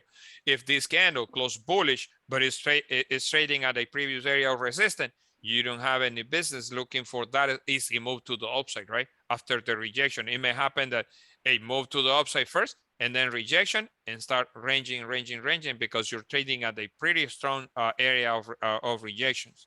So there's a lot of things. If I had to do something like that, it will be quite heavy headache for some of you guys, because it's not the same having a 30-minute candle trading outside a support, outside a resistance, than trading with a 30-minute candle inside a range.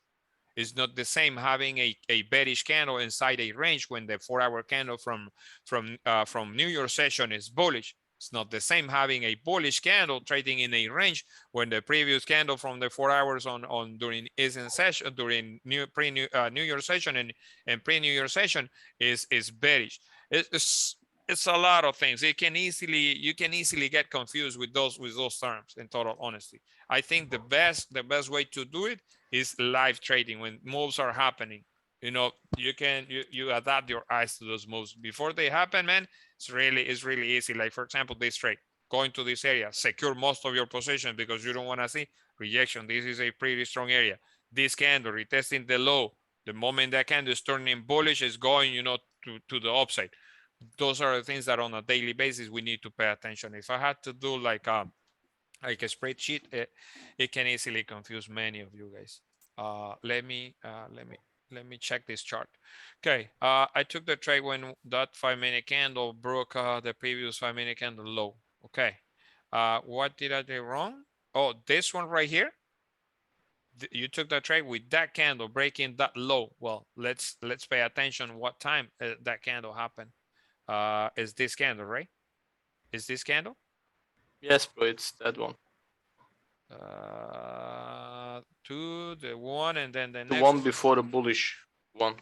Basically 5 minutes after NY. Yeah, that's the reason why.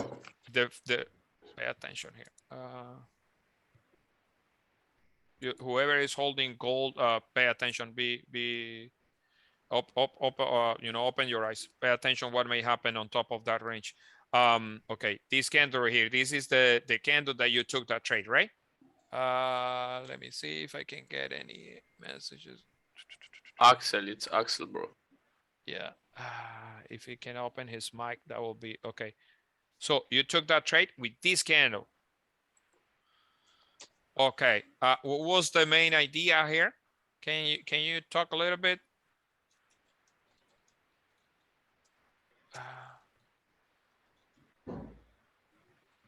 When it broke the low of the previous candle.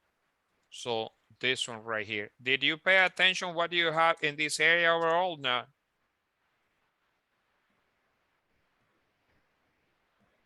Okay, that's why then. Yeah, but you need to pay attention. Where is this? Where is the previous structure? Where is the previous reaction? In some cases, the hourly. Let's pay attention how the previous hourly closed.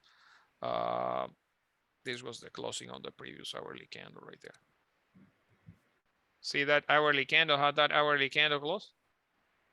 Yeah, it's showing rejection, right? But it's still closing bullish. So therefore, there's more of a chance for getting a wick fill to the upside, and this low of the hourly candle being respected. You have obviously plenty of information here from this area right here, and trading at those specific areas, if you don't wait for bodies of the candles closing below the previous bodies right here, it's dangerous. You're playing with fire. The candle that gave you that close was this, that gave you that specific close or break below that candle was this one right here. Something that you may consider next time, taking a position here, measure your risk. Where are the previous rejections? If you trade based on the 5, if you trade based on the 15, I will say to be safe, this can be your stop loss right there. This one right here to be safe. And at that point, you may have a better trade, but you're playing inside a range. That's why this trade didn't play out, because you enter with a pretty tight stop loss here. This is not a good idea. Having a pretty tight stop loss is not a good idea. If I had to consider that a specific trade, because I want to trust the confirmation, whatever, there goes gold. Just so you know, but be careful with it. This one right here, this will be my stop loss right there. Just the first minute. This one right here. If this candle right here is the New York volume, the next candle, considering that break below, I will need something like this. Having a stop loss of whatever 10 pips, whatever, is not a good idea. It's not a good idea. Especially not during NYO. No, especially not. Yeah. Josh. Okay, perfect. Beautiful. At least we retested that area. Kerwin, I have some question about adding position. Mm-hmm. So like this scenario, I entered at 1860 to buy. And I was wondering if shall I like secure some in this area because of this rejection, and then go to add some again above here, or shall I just keep the position to see if it breaks with the NYSE open, because we have perfect liquidity grabs here. and perfect rejections. Yeah, overall, if you were holding position whatever at this point, you can easily secure 75%, whatever. Now, if later you have a candle that may look like this, you can consider taking a position at the break of that candle high. And if the next candle is giving you a pullback and something like this happening, go for it. Why? Because you have some extra money to the 70 area, which is basically the next target above the 65. Now, if you don't have that specific move, like you will need to wait. You need to wait for that candle to give you impulsive move above this area, I will say.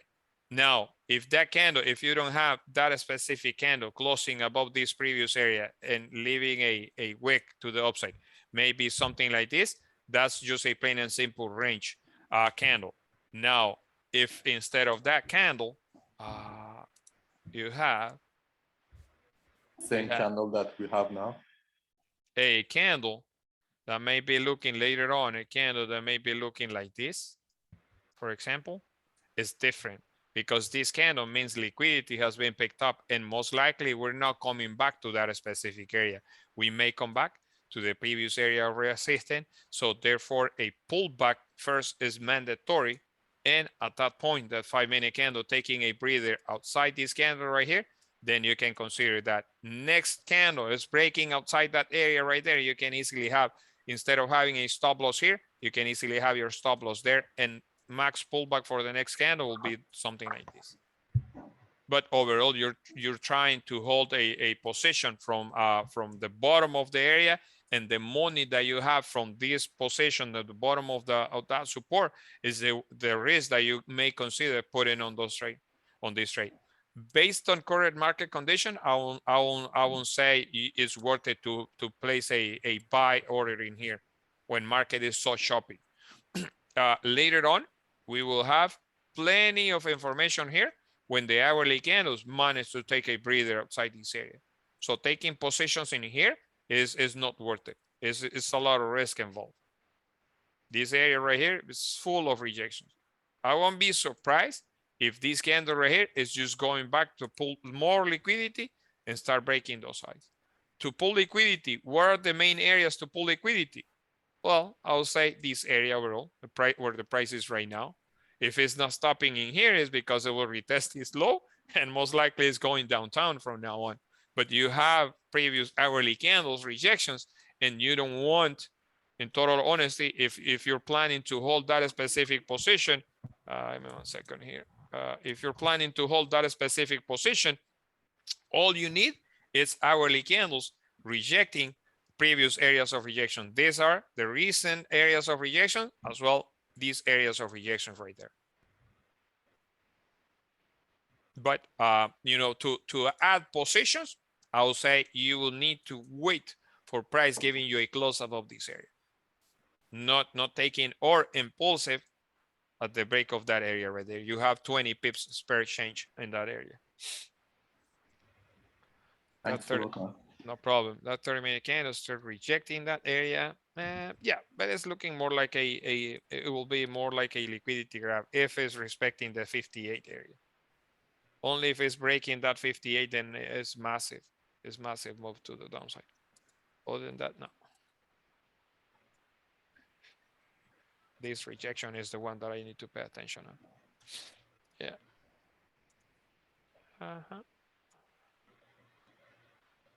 Yeah. Okay. Nice. Very nice. Yeah.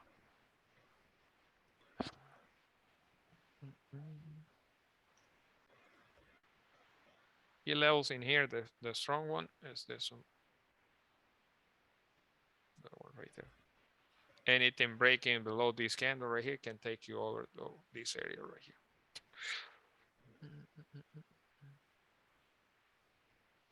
Imagine if you wait for a 5-minute candle closing maybe bullish, and then the next candle breaking that bullish low, that will be a safer entry. That's my favorite, bro. I love that setup, bro. Because you have most of the time no drawdown at all, straight push. It's a straight move. Like that one during NY as well. it was the same. I'll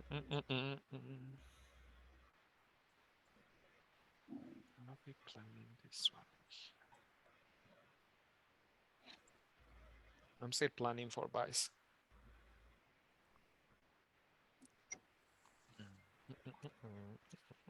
Are you in any trade, Kerwin? No, but I'm planning my trade. I closed the runner that I had. I closed it. I just closed that position. Yeah, but I'm planning to add more. I'm planning to add more if price is taking a breather outside this area. Yeah, but I will need a 5-minute candle closing bullish. The next retesting a little bit that bullish candle, giving me that break outside this area. But if that candle close bullish, the next one retest the high and break the low, you know, that will be a mess. But to the downside is like 20 more pips in volume here toward this area right there. Yeah. Yeah. Okay. To the high of that candle is like 20 pips is way too much for me at this point. And you think volume keeps coming in until what time around? Like what, 11 a.m. noon, it starts fading around noon? 11 a.m. But Okay. we will see a move again to this area based on this rejection right here. Problem here is that and if it retests in this area, there's no doubt that can take a massive move to the downside. You know, and this area right here is your liquidity for that continuation on the daily. So it's not worth it to look for buys anymore. That's why I close my position.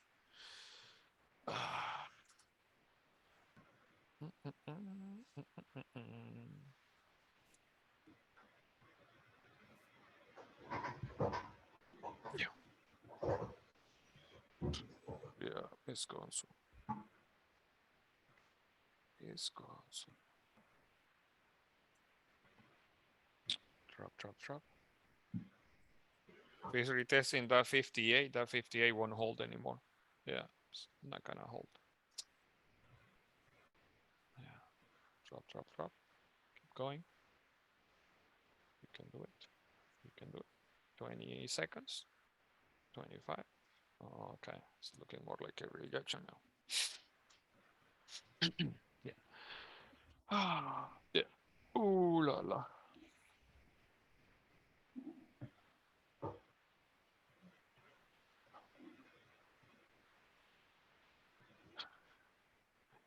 Hey, Karen, can we consider a sell price breaking the previous 5-minute low? Yes, below this candle right here. If the retest is done to the 60 and breaking that area will be really nice. But wait to have a specific retest in that area. Oh, it's not gonna do the retest. It's gone. So shame.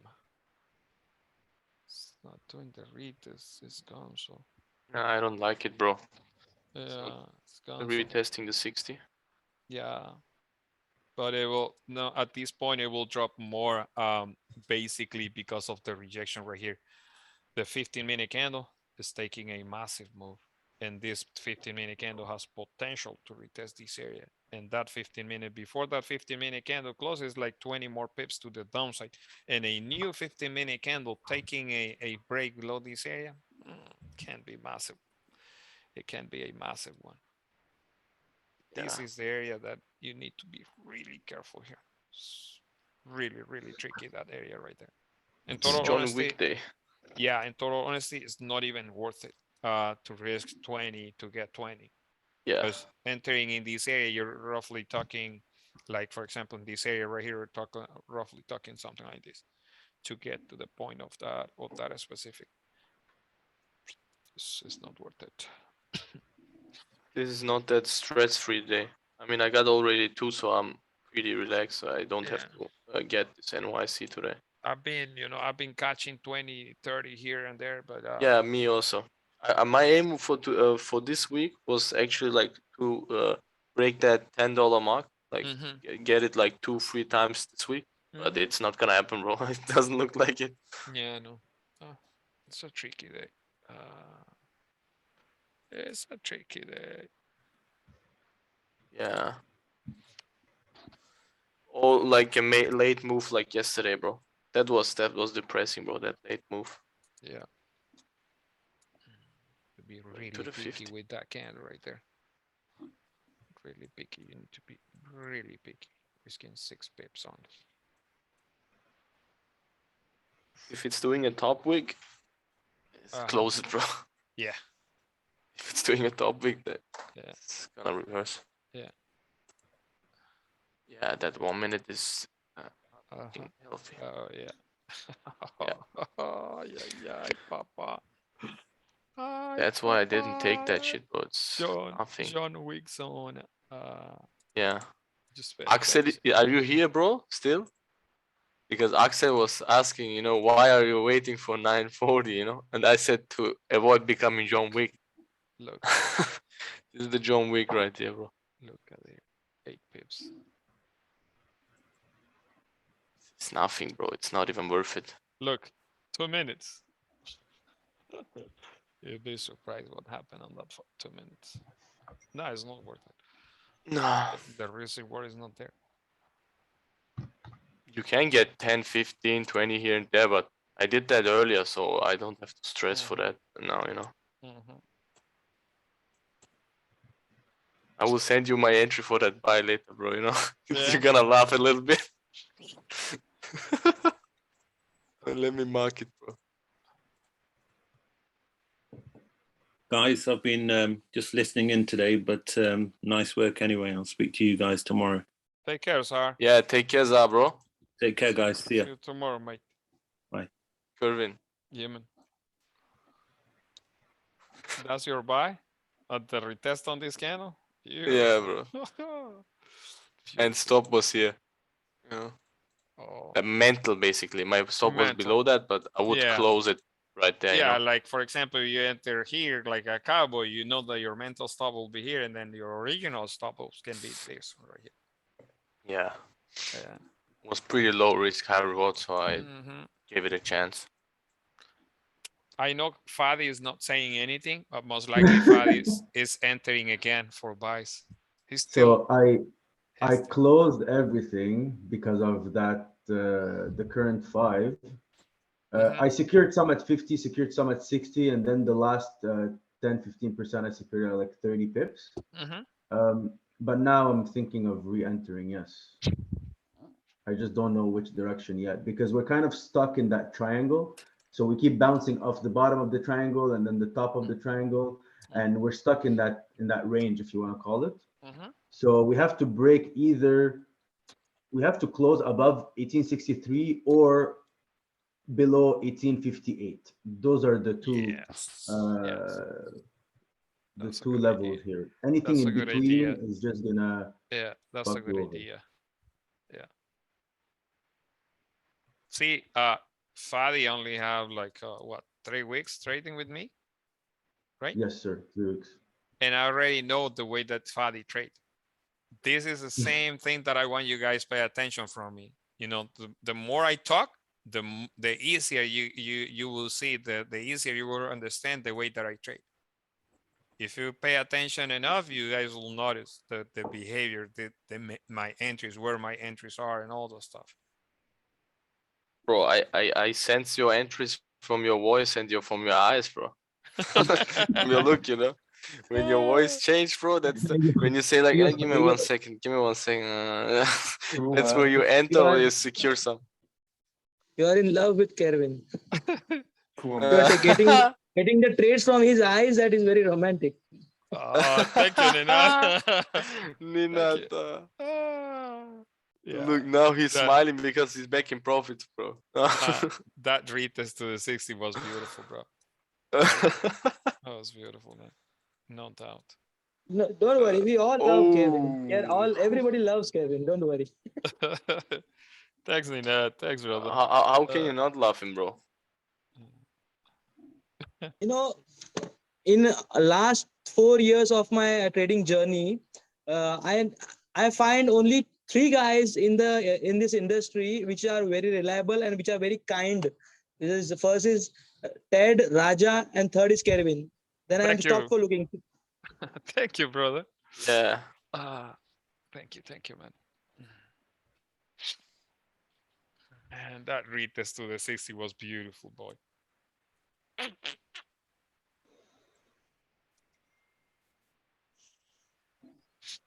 Mm-hmm.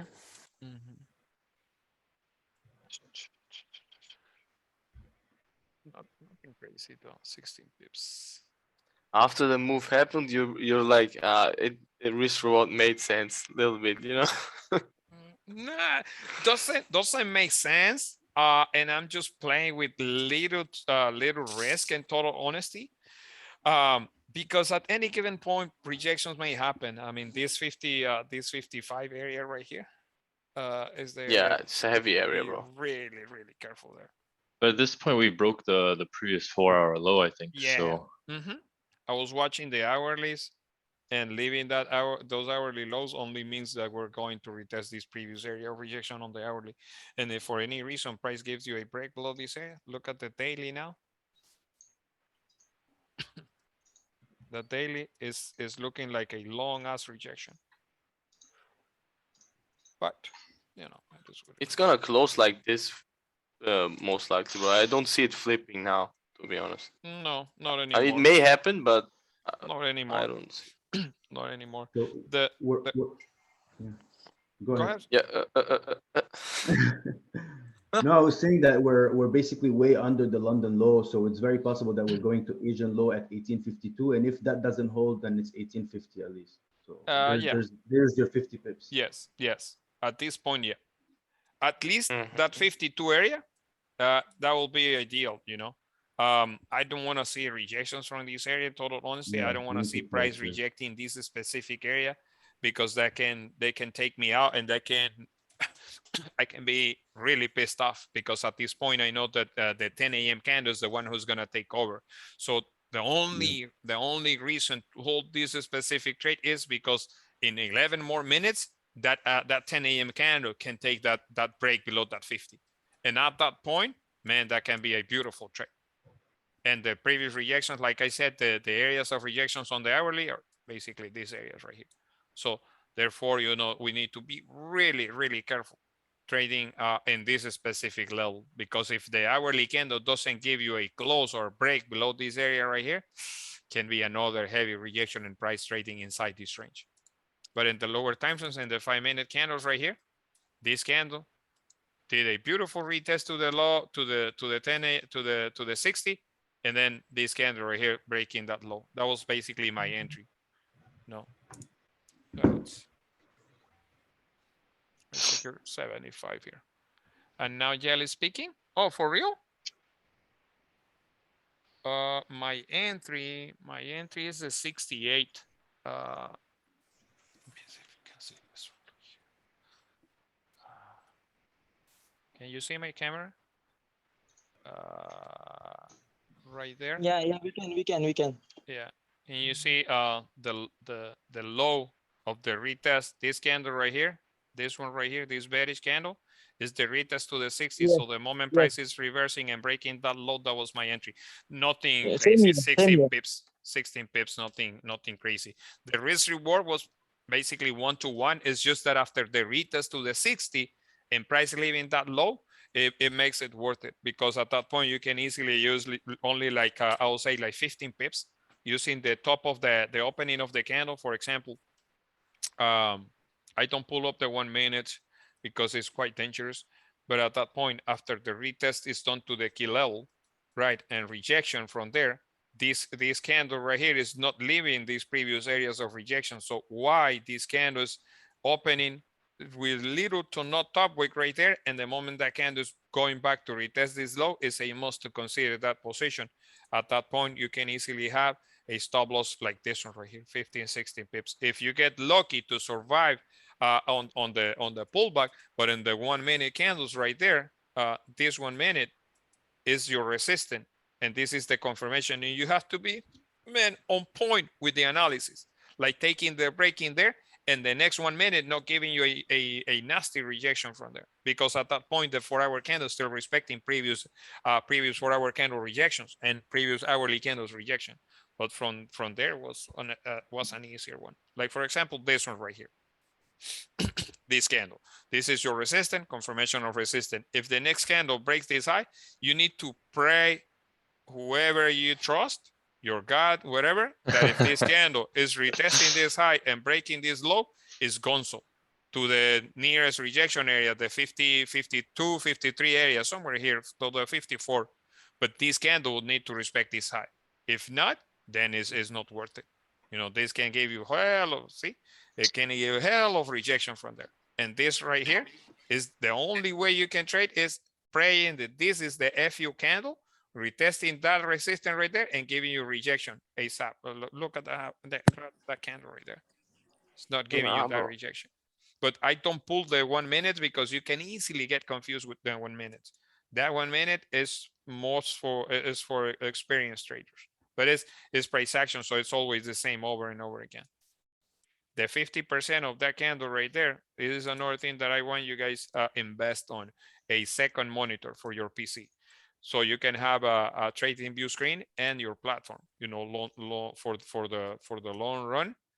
Try doing something like that. Every time that a breakout candle is happening, you need to drop your ruler right there, having a 50% of that candle right there. If price is rejecting that 50%, the move to the downside is still valid. If price is breaking that 50%, then and if it's at a rejection point, then the can give you range before the continuation. But, hi, Kerwin. Hey, how are you, brother? Yeah, I'm good. Thank you. How are you? Good, man. Good. Good. Okay. So, Kerwin, a question here. Again, a $5 question. So, so with previous 30-minute, so what I did is, if you go to 30-minute, so while, because it makes the top wick first and then it breaks the previous 30-minute, right? And I was looking for a close of 5 minutes. Can you go to 5 minutes now? Yeah, let me mark that 30. Well, let me remove drawings here. Let me mark that 30-minute low. We will delete, well, let me delete this 30. We delete that 30. Yeah. And then we go to the 5 minutes here. And let's pay attention what the 5-minute candles are doing. Okay, this 5-minute closing. Yes, this 5-minute closing. And what I did is, this was my confirmation because it makes the top wick again. We can say that it rejects the upper side, and when it breaks the low, and there was a confirmation of 5-minute candle. So when it tested again that area, if you go to 1 minute now. Okay, no problem. Let me pull this information, the high of that candle right there. Then we move to the 1 minute. Yeah. So this the one green candle here, which is having a very low body. So I entered when the next candle of the green candle on the red one, the second one after the green one. So on when this closed, so I got a confirmation that it is not going up now. So I took that trade. But so is it okay to take these type of trades in high means momentum time frame, or should I wait for this key level break as well? If you waited for the first 5 minutes when the NYSE is already going on, it's okay. You can consider that trade, no doubt. Yeah, that's a good trade. Now it's not okay entering in the first 1 minute of the NYSE, because NYSE can give you retest to the previous 30 and give you rejection. So fake out will happen in, let's say, not at 9:30. The fake out, not at night, like for example, the fake out, if you have a bullish candle, the 30-minute candle from NYSE, you know, give you maybe a bullish close. So what you're not supposed to do is taking the first 1 minute, because that 1 minute tends to pull back to a certain support of the 30-minute candle or the previous 30-minute candle. And in most cases, that first 1 minute, and at 9:32, if the fake out will happen, the fake out will happen at 9:32, from 9:32 to 9:33. Why? Because at 9:34, from 9:34, you only have 2 more minutes before getting the close of the at the 35 mark. If you don't wait for that for the 5-minute candle closing before considering anything in that direction, you're failing, because in most cases the 5-minute candle will start doing like something like this, for example, doing something like this, going down, going down, going down. In the last 2 minutes, it is reversing and doing something like this. So the best shot, you know, the best way to take it will be the 935. Waiting for the 935. From 935, 936, 937, getting a pullback to a previous 5, and then a 938 getting the break. That will be the safest way to consider that specific entry. But you did good because you waited for that 5 minutes for the candle to break the low of the previous 30-minute candle, and you waited for the 5-minute candle. If you take that trade with this specific candle with the breakout candle, which is this one right here, this is the 33. So if you take that trade with the 31 or 32 in this area right here, then you may get stopped out in no time, because in some cases price will reverse from a previous rejection point, go back, retest the high before the continuation. But it was a good trade. That was a good trade. Kerwin, bro, I'm gonna head out. Yeah, me too, Thanks brother. for the session, bro. No, me too. It's almost 10, and this candle is rejecting those lows right there. Yeah, the way it's not closing, like the 15, the hour, the 30, it won't close under, again, this like wicks. It's just gross. Yeah, I would be surprised, bro, to be honest. Like if we would get that drop and go to the 50, like with no liquidity whatsoever, basically, you know. In total honesty, I don't see it. I don't see that happening. Yeah, that break. If we would have broken like 65, give you some sort of a fake out at 66, basically, you know, breaking those highs, taking this that liquidity. Yeah, no, there is no question. I mean, we're gonna break it, you know. But I mean, with going with lower highs, I don't see it, bro. I'll close my position. It's probably waiting for tomorrow at this point, the way it's. Yeah, tomorrow is CPI, bro. It makes a lot of sense, you know, that we have range. That was basically what we were talking about yesterday, when I remember right. That we get just range before CPI, and CPI gives you the move upside or downside, you know. Either way, we're gonna have it most likely. Yeah, man. Okay. Can I make a one point? Yeah, man. If it's tomorrow is CPI, then why big players would want a price to be down now? They would drag the price with a Tuesday today, and we are at the meat of the month. They will drag the price upside, and they will sell from the 1870s. If tomorrow, if it's if you are saying that ultimately the price should be going 1830, then they will today with the Tuesday they will drag the price high to sell with a good price. Yeah. But maybe 1850 will hold, bro, and we see correction to the upside. I mean, you never know what those big boys are planning. You know, at this point, if you look, I mean, this can be a double bottom.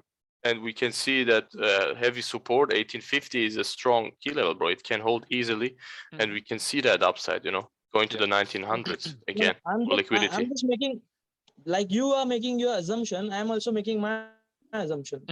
Yeah. Well, we just got to see where the daily closes, really, at this point. Yeah. Yeah, we don't have to predict. We just have to react. I mean, that's what we're doing it. Trading is trading what you see, not what you think. You know. Exactly. If you see bearish candles, go for bearish. I mean, if you see rejections, why, you know, going to the process? I mean, this area is quite messy. I don't like this area. Yeah. That is the John Wick area, bro. Let's look for an FTR. FTR is the candle that you guys look with that guy. Order block. FTR? No, POI, bro. Oh, POI?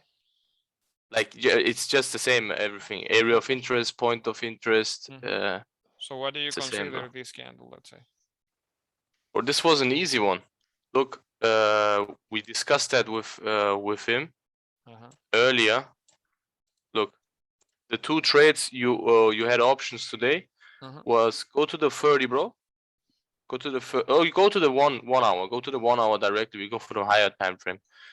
I wasn't trading at that time, bro. But squeeze a little bit more. Yeah, go to that 55 area. Yeah.